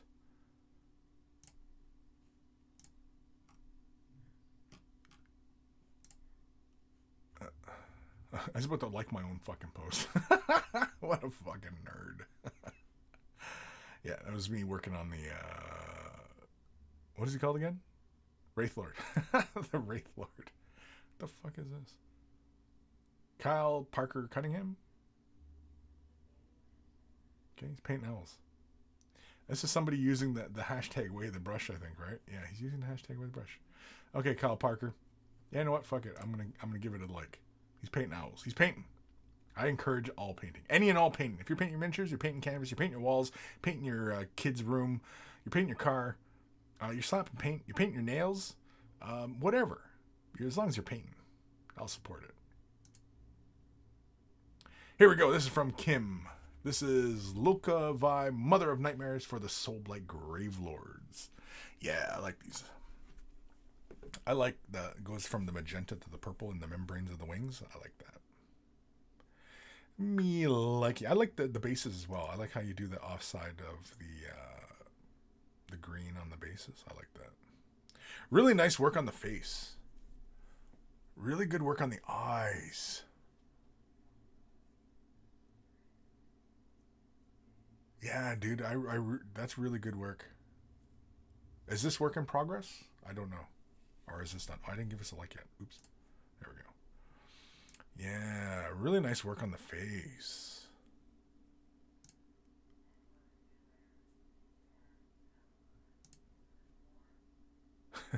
Now, after you spend a bit of time on, like a detail like that, like the face, do you feel worn out at the end? And you feel like, I'm just going to go through the rest of it and, hammer it out.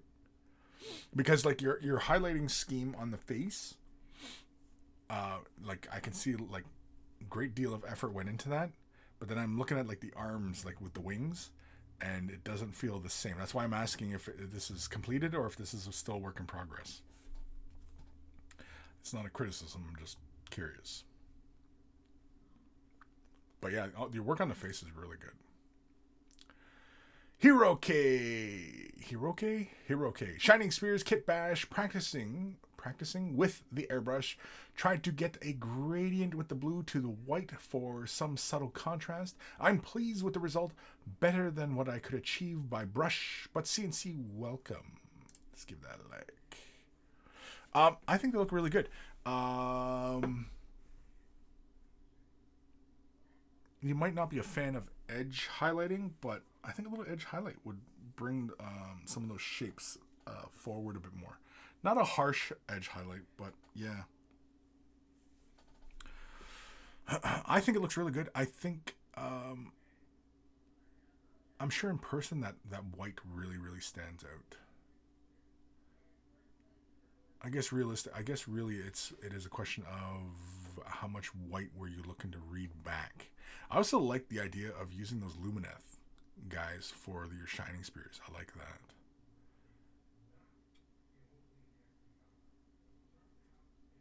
Yeah. Is there more pictures? No, there's no more pictures. Aw. I really like it. I think an edge highlight on some of the details, like on the leading edge of the canopy, the little doodads in the back, maybe it's at the leading edges of the panels on the top of the bike. And then, of course, once you get into, doing the gemstones and slapping an icon on the hood, the kind of thing, or chevrons or what have you. But I think you're off to a really great start for this. I think the white is very, very subtle. Like I'm looking at like the far left bike and the middle bike. It looks really good. The second from the left bike, it looks really good, but there's a big shadow there, so it's kind of disrupting how I'm seeing it. And the bike on the far right. But if they're all the same, then yeah, I think it looks good. I think just a slight edge highlight. Does it have to be a pure white? It doesn't have to be. Could be a really light gray, like an off-white. But yeah, I think it looks really cool. I think it looks good. I like it. It's fun. And yeah, it certainly has a style to it. This is Kim's. We did this one last week? Okay. So yeah, we only had a few examples of stuff this week. Did I already like that? Yeah. Because wannabe painter. Yeah, okay. So yeah, really short. That was it. Some weeks are busier than others, I guess. Let me give it a refresh just in case somebody used the hashtag. Hold on. I know sometimes it happens and then near the end of the show somebody goes, but Kris, I posted on Instagram, you didn't show it. No, I don't see it. I don't see anything else. Very, very well. Very well. Sorry. Looking at things here. I'm just reading my email while we're talking here. Oh, right. That was another thing I was going to talk about today. So anybody looking to get into any kind of airbrushing or anything like that, there we go. Screw it. Badger having a sale. Present day weekend. 18th to the 22nd. So only a couple more days left on this sale. Use the code President BOGO. Buy one, get one. And yeah, get 20% off. Basically, buy an airbrush, get 2. Buy 2 primers, get 4. Buy 3 needle/nozzle kits, get 6. And take an additional 20% off on everything else you order when you use the coupon code PresidentBOGO at airbrushsupply.com. That's Badger's site. So anybody who's looking to pick up a Badger airbrush, yeah, it's the time. It's the time of year for the sale. I'm pretty sure they do it like present day, and they hold these sales every once in a while. And yeah, so if you're looking to pick up an airbrush, buy one, get one. And I mean, a deal's a deal. A deal is a deal. Or if you're looking for primers, and the primer, I mean, that's a pretty sweet deal. Get 2 primers, get 4. That's a deal, because we all go through tons of primers, especially if for some of us with big model collections. Yeah. You know what? Maybe I'll have to jump on that. As I'm reading, I'm like, oh, you know what? Maybe I should, maybe I should put an order. Anyway. Where the hell am I? Old Man Logan, you have not done IG or emails. No, I knew I hadn't done the emails, but I wasn't sure if I'd done the Instagram yet. Red Dragon Model Works. I also like the theory that R2 is telling the story of the Skywalkers. Yeah, me too. I like the idea that R2 is the one telling us these stories. The Star Wars, anyway. The other stories, you could argue he's not. But the main cinematic movies, yeah, you know, R2, because he's there for all of it, right? He's there for all of it. So, yeah. Anyway, it's fun. It's a fun idea. Fire Drake. You hated him so much and find out the reason. Sith Lord in disguise. Huh? Oh. The Jar Jar Binks was a Sith Lord theory. Yeah, I've heard that one as well. Yeah.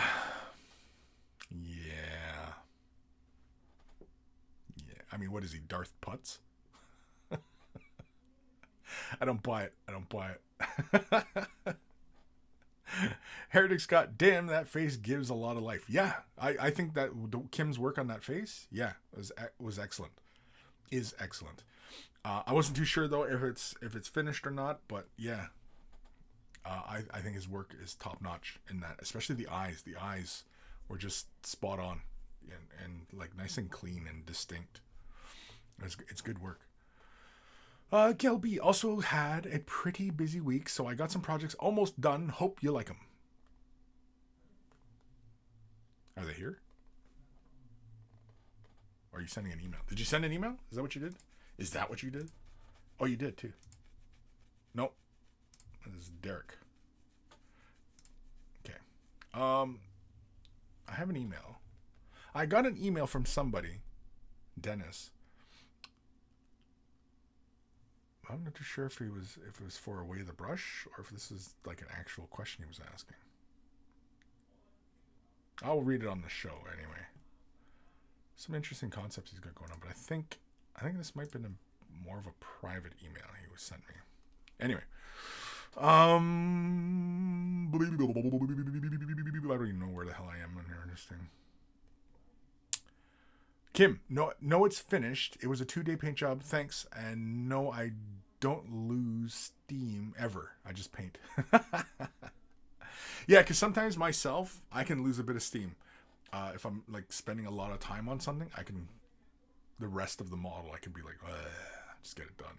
I just kind of like lose enthusiasm, concentrate on that one detail and just bring it to life and just, get it just right. And then the rest of the model is like, oh, I don't feel like doing that anymore. Yeah, that happens to me a lot. Evan Belleau, what is the over-under in Vegas on the budget for testosterone replacement chemicals for Expendables 4? Mama needs a new pair of shoes. I don't know. Testosterone.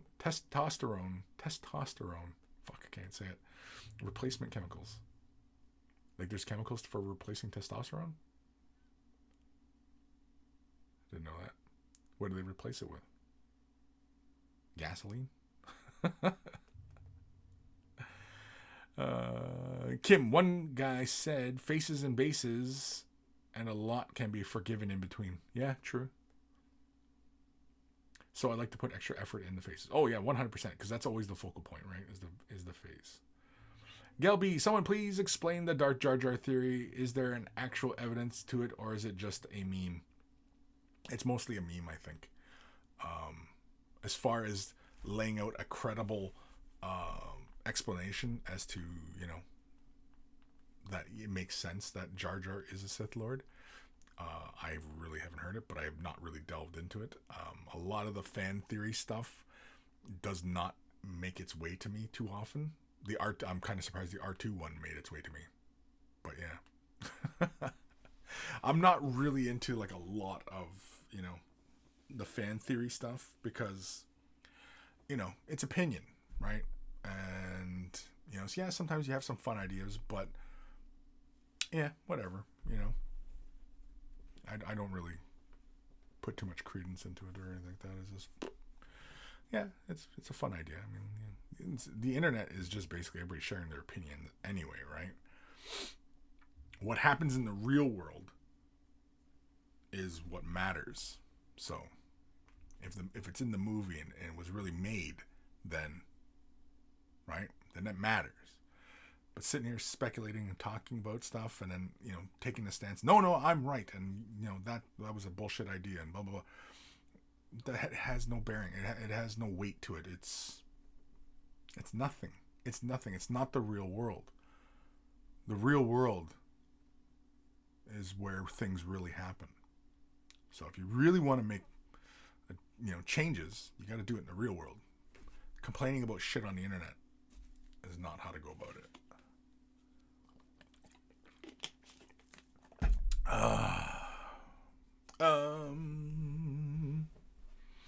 Ghost of Starman, I'm late. Had pizza for dinner this evening. Was pretty great.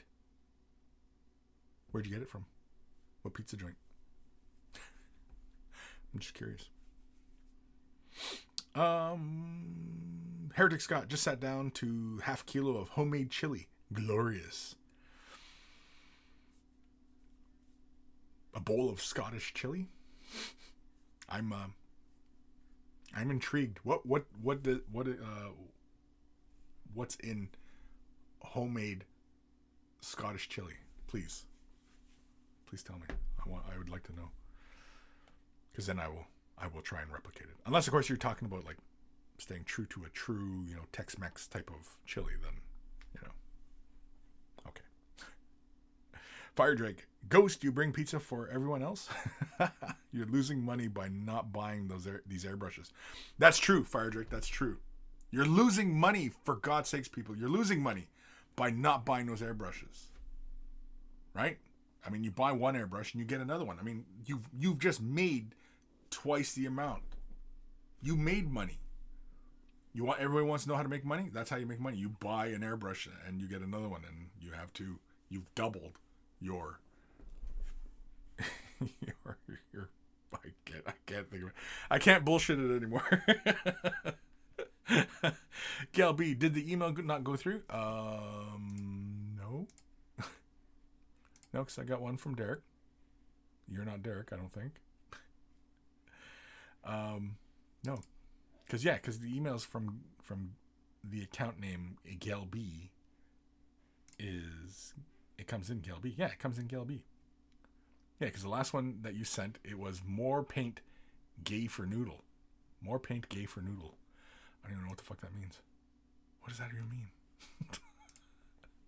Gay for noodle? Who's gay for noodle? I don't know what that means. Ghost of Starman was from Goodfellas, I believe. Home cooked out of the freezer rather than ordered. Also, I was going to bring more for the monkeys, but the pizza bandits stole it. Oh. Those damn pizza bandits.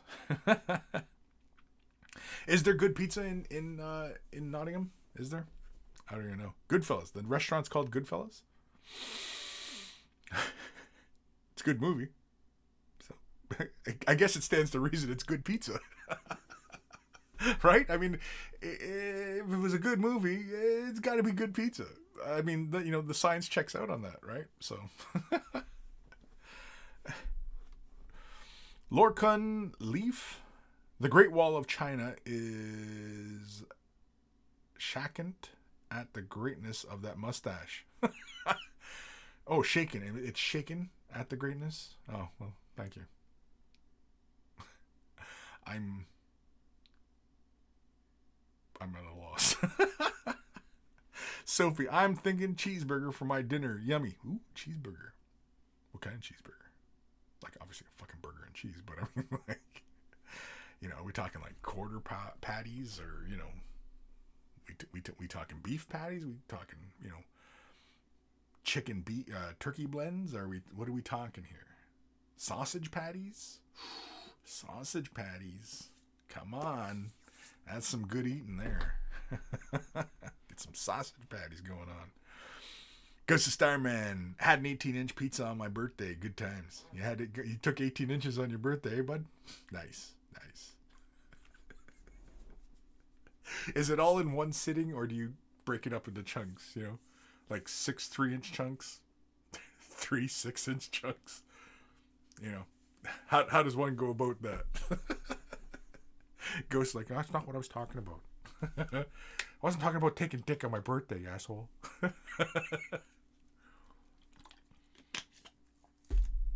All right, let's do some emails. Simply mini painting. Turkey burger with lemon pepper. Ooh, lemon pepper, yeah. Ooh, fire drake. Nice lamb burger. Yeah. Now you guys are making me hungry for fucking burgers. I'm not gonna lie. I'm getting hungry. Time we at? Oh, crap. There's only 10 minutes left of this show. Fire Drake, LOL. Kris isn't right in the head. Why? Because I'm worried about taking 18 inches on a birthday? Oh, I missed it. Pizza. Sorry. 18 inches pizza on his birthday. Oh. No, I was just joking. I knew he had pizza there. I made it dirty. It's all on me. Ghost figured that joke was coming. LOL. I was not disappointed. Awesome. That made my day. Whenever I know that somebody was expecting something from me and they got it and they're happy that they got it, then my job was done. There was another joke there. I'm sure you all realized. All right, let's do an email. If you're wearing headphones, turn them up or down, because here it comes.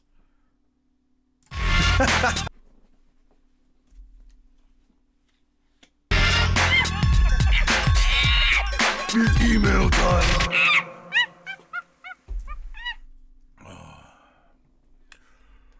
You got what I need. Anyway.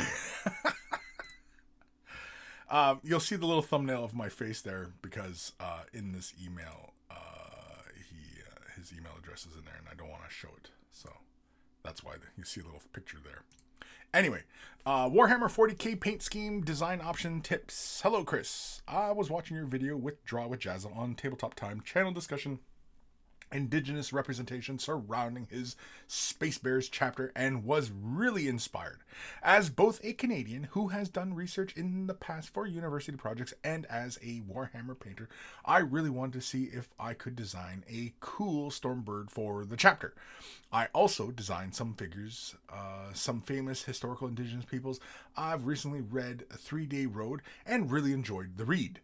I have included some of my design sketches in this email. I love your opinion of them, particularly the Ojibwe references.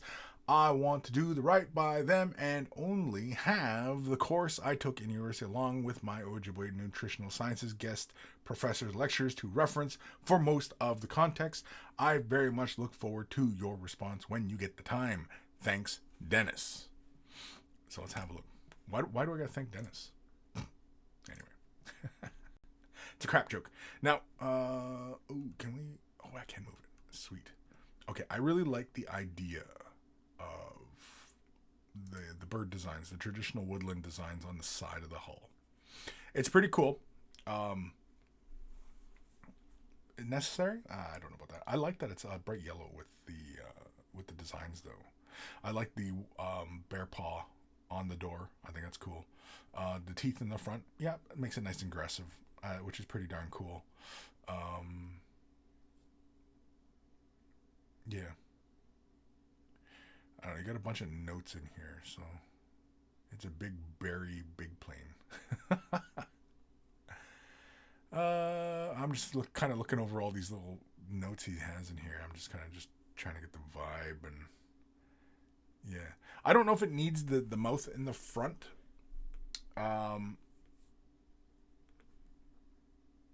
I mean, nothing wrong with it, because it is Space Marine, it's warriors, it's, it has that aggressive quality, which I think, when you're taking your inspirations from, any cultures, especially warrior cultures, you kind of want to get the right tone down, and it's okay to dabble in scary and aggressive looking designs, right?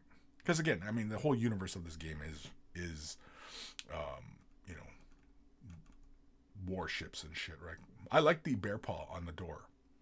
I do like that. The bird heads on the side, nothing wrong with it. I think it's a nice touch. There actually is a ferry in this area in Ontario, and it has a lot of this woodland design on the sides of the boat, and it looks really pretty. I think it looks pretty. So are we looking for an aggressive looking craft, or are we looking to make it look pretty, right? It's up to you. It's your choice. Names for the ship. Flying Bear. Yeah, I don't know if you could find a translation for that. Flying Bear. Sun Bear? Sun Bear actually sounds nice. Even just as an English word, Sun Bear. I think I would go with Sun Bear. I kind of like that. I like the sound of it. It just sounds cool. It just, it has a good 40k kind of vibe to it. A Sun Bear, strike craft kind of thing, right? But yeah, I mean, like I know that Jazza is doing this kind of inspired. I don't think it's necessary to stay too close to it. I mean, because again, it is fantasy, right? And so there's nothing wrong with borrowing from actual cultures, as long as, of course, you're not perpetuating stereotypes and things of that nature.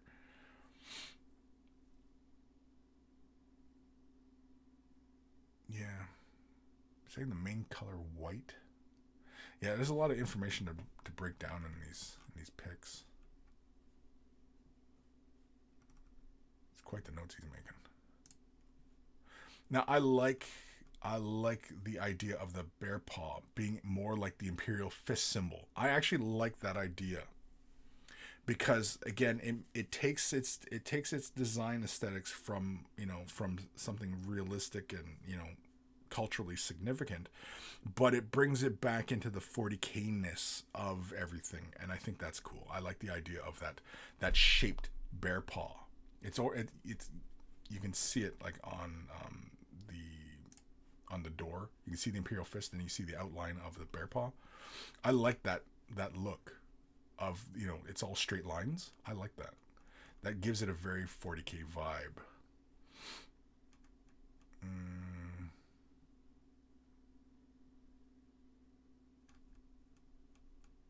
Yeah, there's a lot to break down here. Mission tallies and stuff like that. Yeah, campaign insignias. Yeah, that's all cool.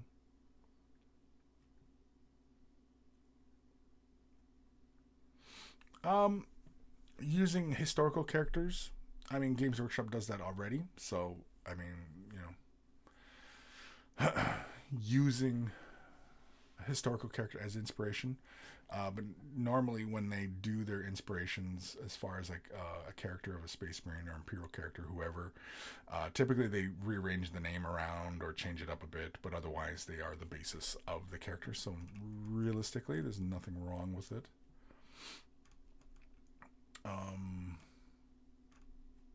Yeah. I mean, the design looks cool. I kind of like the gray with the pink. Not sure about the pink and the white. I like the gray, the blue-gray with the pink. The blue-gray looks cool. And the gold. The white's alright as well, but yeah. Oh, is that it? That was it. But anyway, yeah, I guess I'm going to have to write Dennis a reply. Because I don't think this was meant for Way the Brush. I think he was just asking. I don't know. I'm not sure what exactly they're asking. I guess just really kind of my thoughts on some of this stuff. But yeah, it's very interesting. Oh, Gal, yeah, Gal, I got your email. Take two, gay noodle man. Anyway, all right. Next, here, hold on. Ghost. Figured that was. Oh no, geez, nobody's written anything since then. Okay. Jump into the next email. This one is from Derek. Oh, I guess I can get rid of that, right? This one? There we go. And let's move the email. Oh, shit. Hold on. There we go. I just didn't want to catch the name. All right. Hello, Kris and monkeys. I totally just didn't send this email now, just an update on the blade progress for Marvel Crisis Protocol. I toned down the lighting on the cloth and attempted to give the hands more light. Hopefully, it looks a little more natural. Any further advice is appreciated. Thank you for your time. Firedrick18, aka Big Leg Tony No Pants.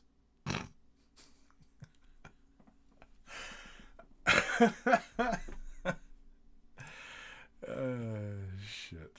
Oh, okay. We were looking at this a while ago. This blade, right? With the blood and everything like that. Yeah. Yeah, I like that you brought it down a little bit. Because then it doesn't feel like blade, the colors on blade are blending into like the blood stuff, and it feels a bit more like there's separation there. Yeah. Yeah. Oh yeah, from this angle it looks really good. Yeah, I like it. I like the hands too. There's more separation with the colors for the hands. The hands are more easily identifiable, and Blade's legs aren't consumed by the glow of the blood, right? Yeah.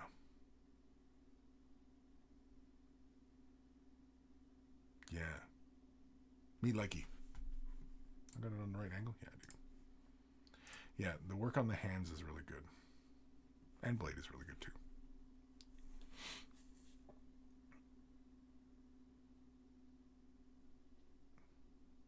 Yeah, that's good. Yeah, I like it. Any other kind of critiques? I cannot honestly think of any, but yeah, I mean, like, other than the usual kind of crap, right? I mean, be careful of over reliance on shade washes and stuff like that. But no, I mean, like, it's really clean. To really kind of get a sense of your paint work and everything like that, if that's what we need to delve into. I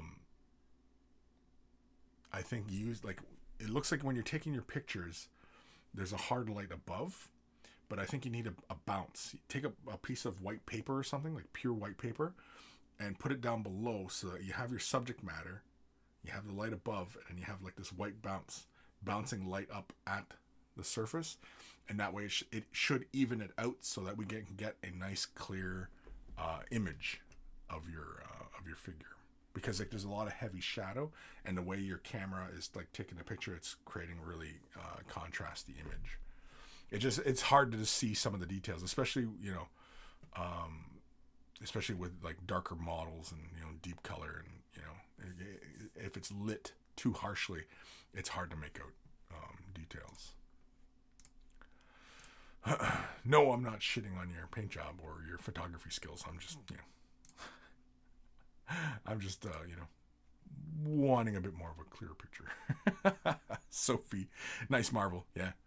Gail B, remember guys, practice makes perfect. Perfect makes bitches wet. Yeah, there we go. there we go. That's it, man. All right. Last email. What time we at? Oh, 2 minutes OT. Holy carmolies. This one is from Gel. All works in progress. Custom marine test. Shanghai mercenary. I'm not sure what that. Shanghai Lee. Bone sword and dog. Oh. I like your work on the blade. Oh wait, I gotta change angles here. There we go. I like your work on the blade. That's really good. Nice little transitions created there. The metallics look really nice and shiny. And this is from Halo, right? I play video games. No, I can't remember last time I actually played. Oh no, I was playing Sandstorm the other day. Anybody play Insurgency? Sandstorm? Anybody? Anyway. I love that game. Ooh! What's this? This looks like a choppa. Some sort of sword. The Sword of Omens? Is that what this is? This is the Sword of Omens. Oh, Space Marine. Ish. Space Marine Light? Space Marine like? What is this from? This looks like a Space Marine, but it's not a Space Marine. It's not bad. As far as like, off-brand merch goes. Somebody gonna get sued. No, I think it's kind of cool. Where is it from, Gal? Where's this from? Looks like he's got blue Mountain Dew in the background too.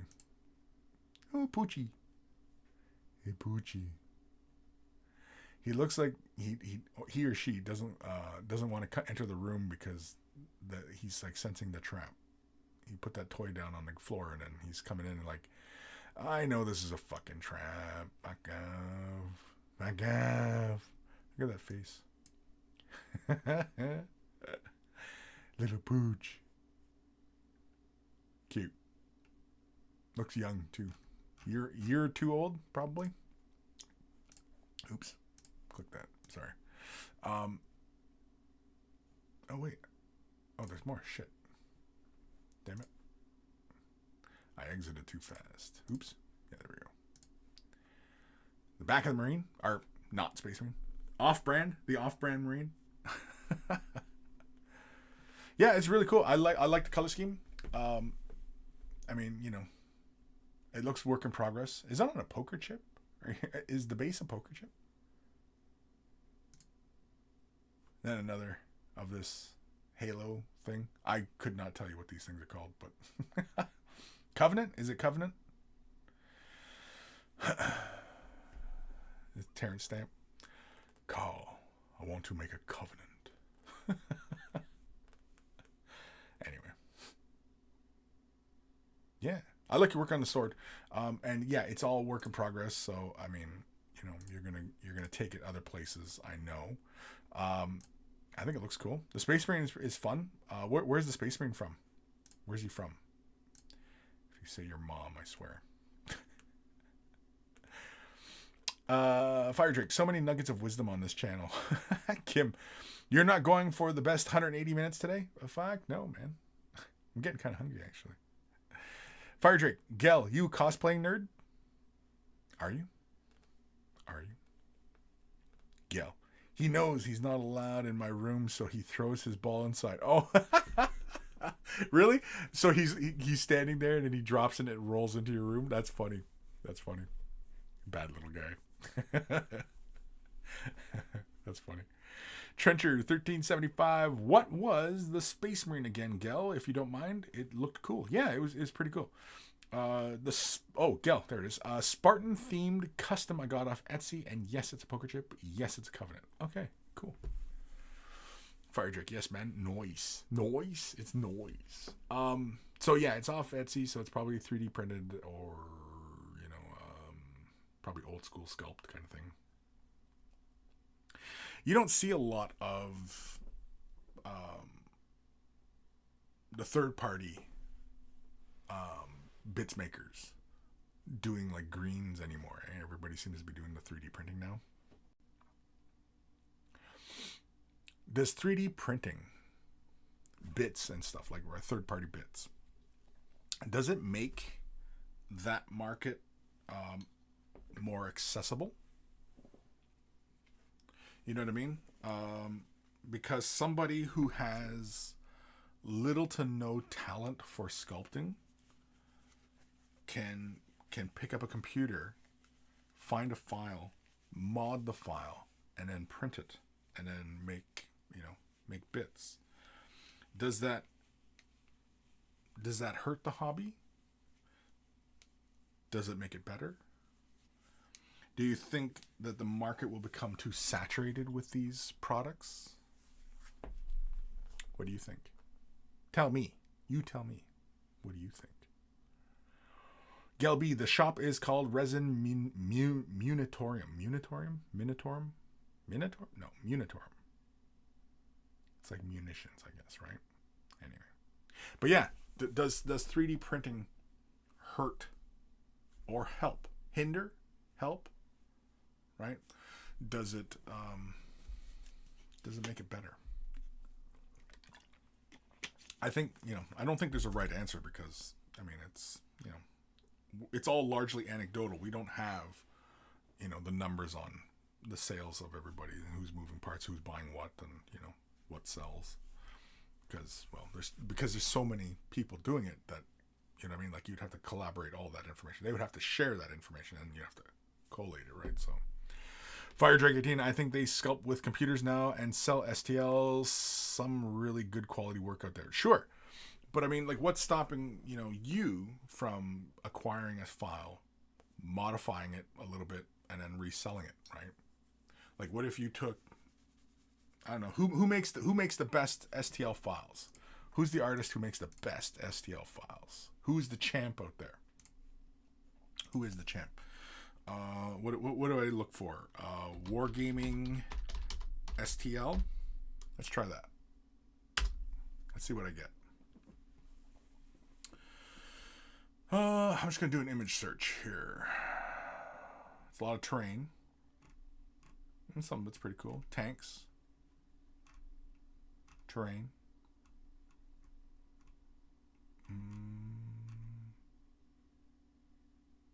This person's work looks pretty darn good. I don't know. But either way, okay, so for example. Yeah, I'm pretty sure. I think I've seen this person's work. Again, but it's digital, so they're all using the same products, right? And, they're all using the same products. They're all using the same tools. So a lot of these sculpts, it's hard to tell who sculpted it, right? Like, what's stopping anyone from downloading that little barbarian dude with the axe and shield? What's stopping anyone from downloading that STL, modifying it by a certain amount, and then reselling it? Right? Because that's where it's going to head. It's where it's going to head. Everybody copying each other's work. And because it's so easy to manipulate that, yeah. I'm not saying that I'm not saying that 3D files and shit like that are bad. they do have their uses. I mean, like, there's so much here for terrain and stuff like that. Like, you know, there's some fun stuff, like these big sets and stuff like that. But waiting for 3D printed terrain, oof. Like, imagine like a big bunker, or just, you know, you're waiting on the printer for, you know, the walls of something, or, you know, stuff like that. Oof. That's a long wait, man. That's a long wait. But again, like, what stops anybody from buying these files, altering them by a certain percentage? And anybody who knows what I'm talking about when I say modify by a certain percentage, what stops them? What stops anybody, any of you, from buying that file for whatever amount and then modifying it? I mean, this person apparently is selling it on Etsy, the file, for $12.59 Canadian. So it's probably $10 US or something. $10. You have that file, and now you can go and sell that file for $10 a piece if you modified it, right? What's stopping anybody? What's stopping you? Right? The only reason you don't really see it for a lot of Warhammer 40,000 is because, you know, the sculpts that I've seen for a lot of Warhammer 40,000 stuff has not been very good, especially at the prices. If you want to pay for a really good one, then yeah, you're gonna pay, you know. But yeah. Proc awesome. Variety is the spice of the hobby. We spend so long trying to distinguish our minis from others that having custom bits more easily available doesn't seem like a bad thing to me. No, it's not. It's not. Where it becomes a problem is when you start infringing upon somebody's IP, right? And that's to my point of the guy selling that file. He's not some big, well, as far as I know, he's not some big name. I don't even know who the person, I honestly don't know who the person is, but not to denigrate that person or anything like that, but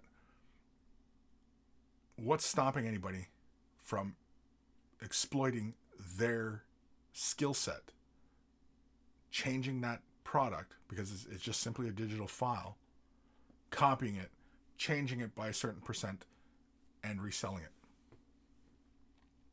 What's stopping anybody? And then, of course, that kind of action, that hurts the artist. That hurts that artist, the person that sculpted that.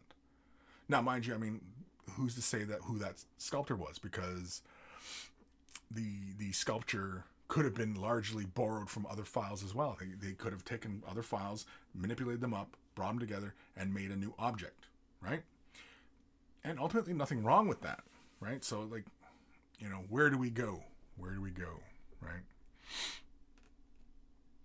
Fire Drake, there is always going to be demand for high quality work. Cheap novice work will still always just be cheap novice work. True. But nobody wants to pay for good work. Nobody wants to pay. That's the whole reason why people are just advocating the hell out of 3D printing their own armies and copying Games Workshop's designs, because they don't want to pay for the artist's work. The artists being the people who design this stuff for Games Workshop, the people who are employed by that company. They justify stealing IP because of high prices, right?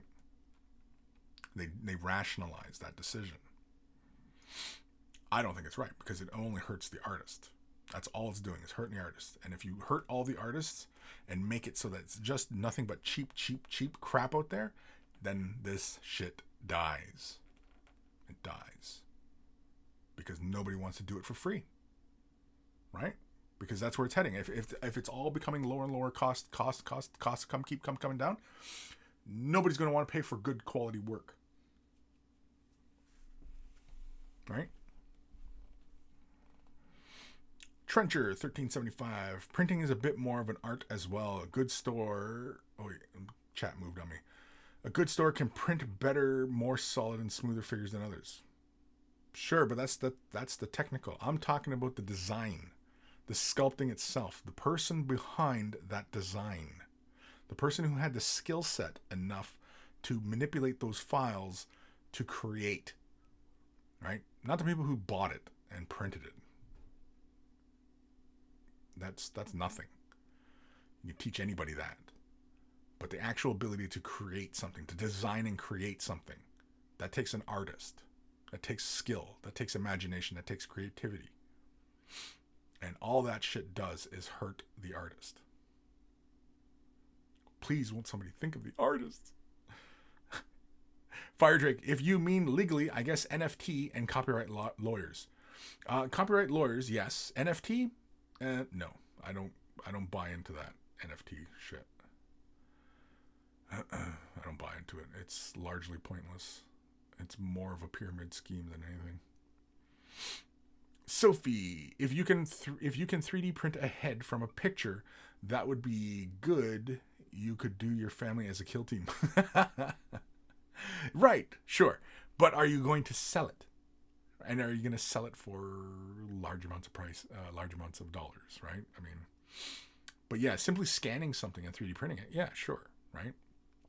Because, for example, if you, as a photographer, take a picture of something, you own that picture.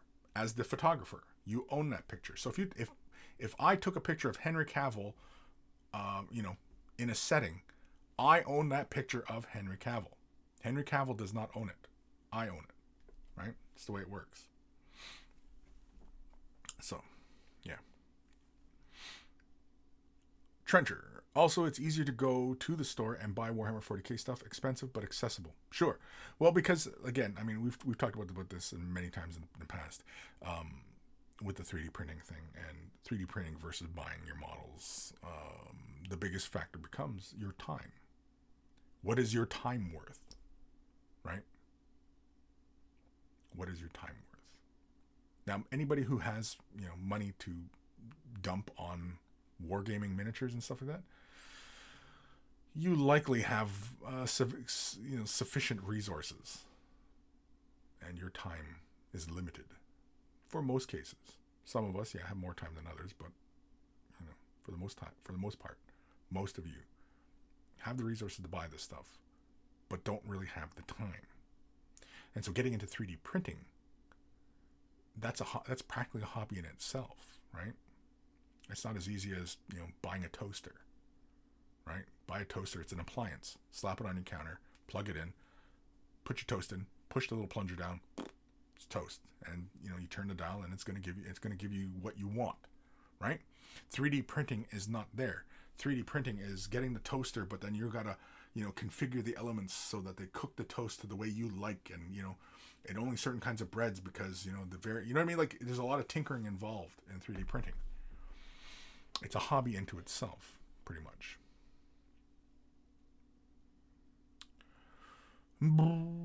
Kim, 3D printing is a hobby in itself, and so technological stupid that I would only fuck it up. I hate to build models and don't convert because of that. So I don't see having fun with it. Right, exactly. You tried it, yeah. I mean, I like the 3D printing. I mean, I don't think I'm some sort of super genius or anything like that, but I mean, I understand technology pretty good. Back when mini wargaming first got into the 3D printing for some shit, it was up to me to get them up and running, right? So, yeah. Proc awesome. STL artists could sculpt in initials inside the non-visible piece. If any question came up, you could just point to someone's print of your edited sculpt and cut it open and say, look at the initials.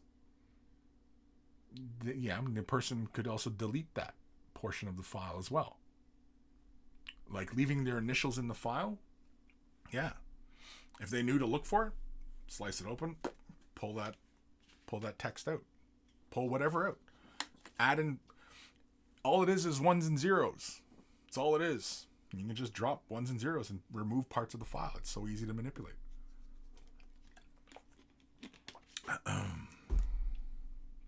There's too many points in the process itself that fraud can occur. Right? There's so many points in which, because of how complex the system is, there's many points in which it can break and be taken advantage of. Trencher, I answer that later on. Did you? Do you? You missed this, so I'll say it again. Sorry for the repeat. People sell their STLs on Patreon so they can document them making them from scratch to their fans. Sure, but there's nothing stopping from anybody from buying that file and editing it by a certain amount and then reselling it. There is nothing stopping anybody from doing that. And I'm sure it probably is already occurring. I don't know. I don't peruse 3D printing sites or anything like that, so I have no idea. And if they alter the file by a certain percentile, there's nothing legally you can do. Depending on, and never mind if your country that you live in does not observe other countries' copyright laws, like Poland or Russia, China, right? There's many countries that don't observe like a lot of copyright laws.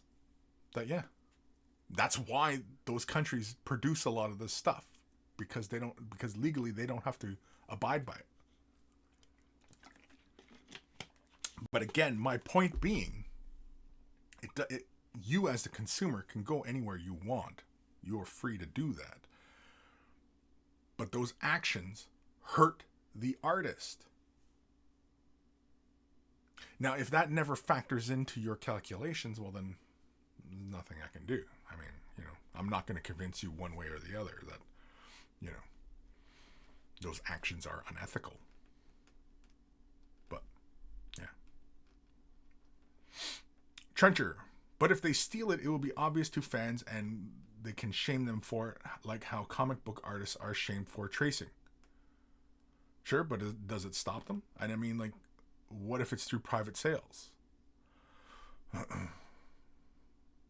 Right?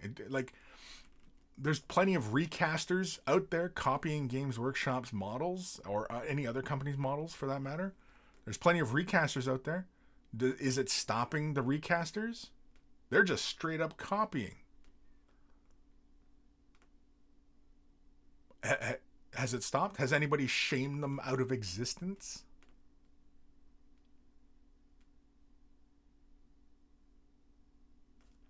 Right?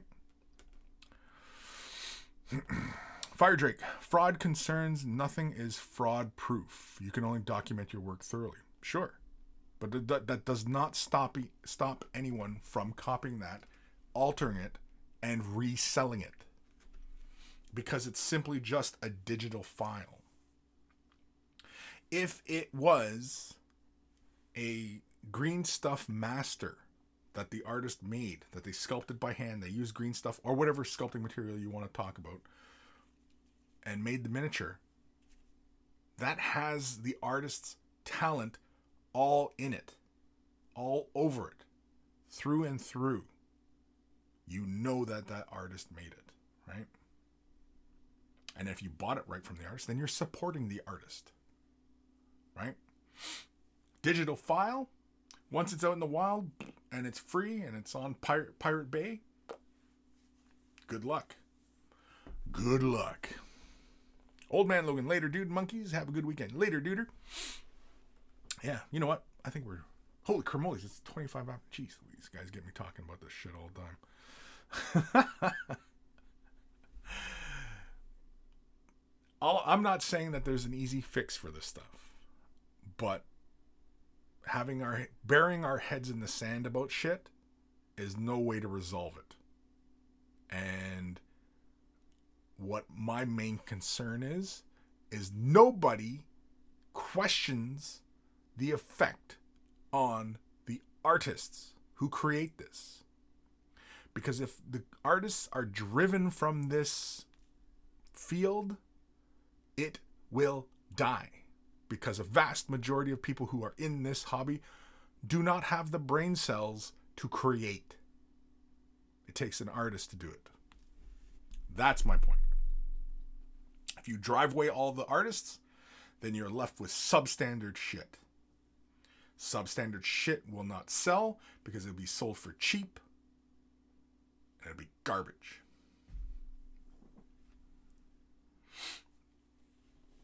Proc Awesome. Maybe what we need is a website of artists selling their sculpts direct with documentation so that those who want to support the artist can have a starting point. Again, the main concern is always the artist, the creators. If you're looking to stick it to Games Workshop, that's a crazy argument. That's not a very good place to start this endeavor into miniature 3D printing. You want to stick it to the Games Workshop. Just stick it to them. Because they charge too much. Then don't buy it. You know what I mean? Like, fuck. Trencher, Patreon gives us the ability to support the artist directly during the whole process. They sell the STLs and batches. The artist, not the brand, is selling point of the future. Wait, the artist, not the brand, is the selling point of the future. Oh, I see. So what you're saying. So, but see, the artist, especially if they're going into commercial ventures, right? If the artist is going into a commercial venture and they're going to sell and they're going to create a game, right?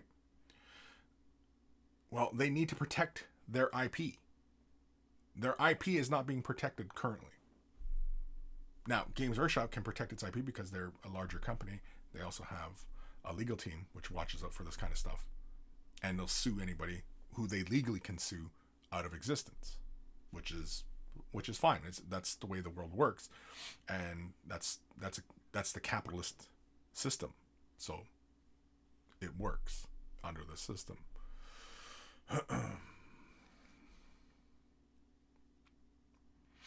But yeah, supporting the artist, sure. Supporting the brand, I don't know. People support brands all the time.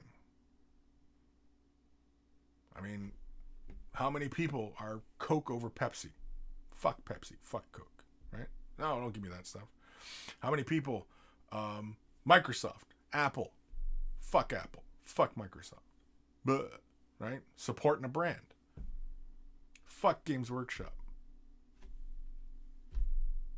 Do you see how ridiculous the anger at a particular company is? How pointless it is? Right? You're just basically shaking your fist at the air. It's the act of somebody who is completely devoid of any thought. Impotent, to say the least. Proc Awesome. If not even GW can keep their IP from knockoffs, then what chance does the lone artist sculptor have? Right, exactly. Because why? Because everybody wants to make a buck. Everybody wants to make a buck. Nobody's interested in integrity. Nobody's interested in that. Everybody's only concerned with their own end. Oh, well, it cost me too much, so I'm gonna buy a fucking printer. Fuck Games Workshop. I'm gonna buy a printer.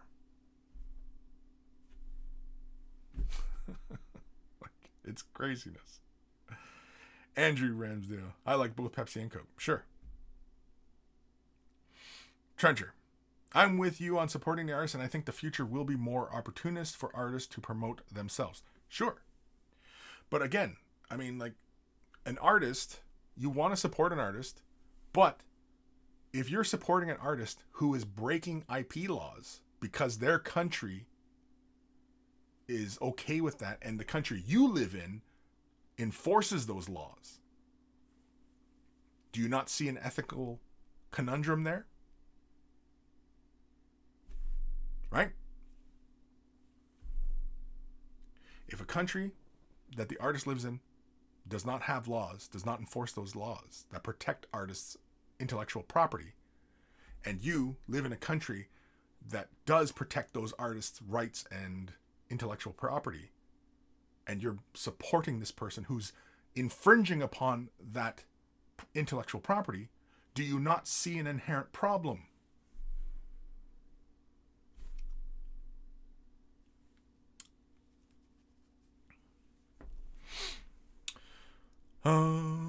Sophie, aren't tournaments starting to ban custom 3D print minis being used so it won't stop them from printing and trying it out and going full Karen mode over it. Yeah, I mean, yeah, I seen that whole boycott Adepticon. That's ridiculous. It's tantrums. It's just tantrums. It's more tantrums. I'm getting tired of people fucking throwing tantrums over shit. Kim, I love Coca-Cola, so I support them like 25, 40 cans a week. Brand support. Jeez. That's fucking sugar beaties support for sure. You're going to end up with the sugar beaties, man. Greenleaf. Damn, Kris, your voice makes me climax. Trying to work here. Trencher. The internet never forgets. It does forget. I think we will be able to find out who is reselling and who is not. I would always go for the original, not only because it's moral, but because they are better. Sure. I mean, we can say it. And again, we can say it on the internet all we like till we're blue in the face, but it's our actions that speak louder than words. It's your actions. Yes, we can say this stuff all day long. I support it. I'm against it. But if your actions are for or against, then that's where you come out. That's where you come out on that issue, right? And the internet, the idea that the internet never forgets, the internet is an abstraction. These things are well documented, but people forget. And people can be misinformed vastly. So the internet is not some monolithic thing. Oh, there we go.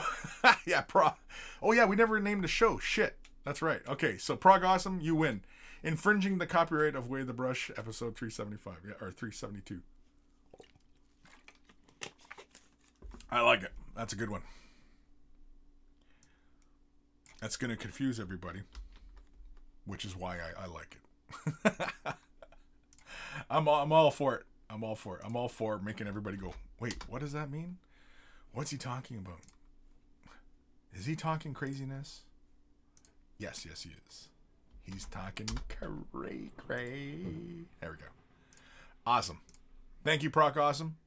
Awesome, Proc Awesome. If you're brand new to this hobby, you want help with the color scheme, you want, you want a little bit more clarity on a particular brush technique, or, whatever your questions are, feel free to ask them if you're watching this show live. Otherwise, you can submit your questions to Kris@wayofthebrush.com. It is in the description below. If you're going to send pictures, send them as attachments in the email. Don't send it off as links to other sites, because it's oftentimes because it's ads and crap like that. And so it's in the description below. Big thank you to everybody who's doing it. Also down below is the link to wayofthebrush.com. Central hub of all this silliness has the links to all the social medias as well as Discord. Join us on Discord. It's a lot of fun. We keep the conversation rolling there 24/7. So feel free to join us there. Only one rule in the Discord. Don't be a dick. That's it. That's the only rule. Don't be a dick. I know it's pretty straightforward. It's kind of vague and kind of broad, but it's the kind of room I like to have when, enforcing a rule. Very broad. I like a broad scope to my authority. Anyway. Also in the description below is links for t-shirts. Want to get yourself a t-shirt? Look like a connoisseur of all that is good and holy in this world. They're wearing a Way the Brush t-shirt. And if you purchase yourself a shirt, send a picture of yourself in your shirt, and I will add it to the Monkey Shrine, because it's nice to put a name to the face and a face to the name. It's always nice. It's nice. It's nice to know that's a real person out there, not a bot. It's nice to know that all these interactions that we're having all day, you see in these comments here. Is it a bot? Is it a real person? Don't know, right? We don't know. Until I meet you at Adepticon or some convention. Then, of course, I can say, oh, okay, it's a real person. Not a bot. I know you are confirmed a real person. You are confirmed. In my mind, you're confirmed.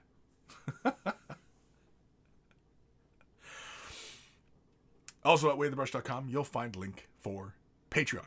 Huge thank you to all my patrons. Without your continued support, this channel would wither and die. It would die a sad, hollow death. And so a huge thank you to all my patrons for their continued support, and all the brand new ones. A huge thank you. Huge thank you. If you're not able to support monetarily, i.e. money, thumbing up the video, liking, following, subscribing, commenting, ringing the bell, blah, blah, blah, blah, blah, blah, blah. That all helps a great deal as well. And it all takes a couple clicks of a button, and you help me out. So a huge thank you to everybody who does that as well. Big thank you to Carl, Guymere Alfer, Beer and Blood Bowl. It's his YouTube channel. Check it out if you love yourself some beer and you love yourself some Blood Bowl. Beer and Blood Bowl is where it's at. We always take time to thank Carl, even though he is no longer with us, for taking time out of his busy day to create the email jingle to play before the email segments of the show. And so always much love for Carl. And of course, speaking of love, much love to my baby brother Evan for creating the intro outro music that plays at the beginning and end of the show. And so always much love for my baby bro Evan. You know what? I should have like a thumbnail of him pop up, because he's like beefy as fuck right now. He's beefy. You know what? He'd be a fucking space marine. If anybody's gonna be a space marine, it'd be my brother. My brother would be a space marine, and not because he's like some sort of meathead or anything. Although he's a bit of a meathead, but EB Comics. It's in the description down below. If you're into rare comics, rare.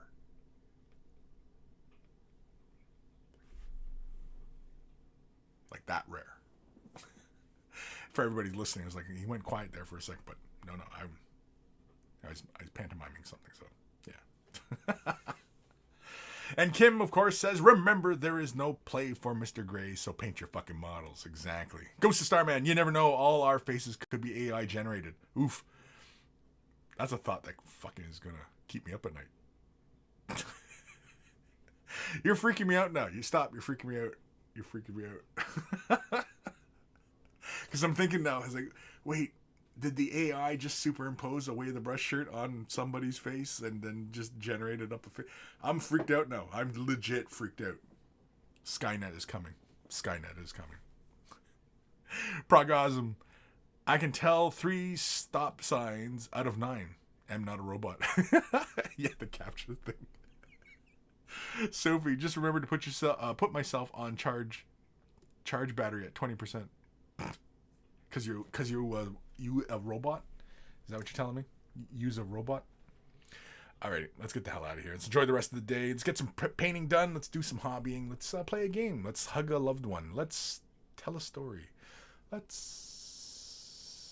treat each other a little bit better. I think that's about it. Let's just try and treat each other just a little bit better. Maybe exercise just a little bit more patience. All right? Even with somebody who's really annoying, just take a breath and say, okay, what is the issue here? What are you talking about, you know? Unless, of course, they're a complete shitbag, then kick them in the ass and send them on their way.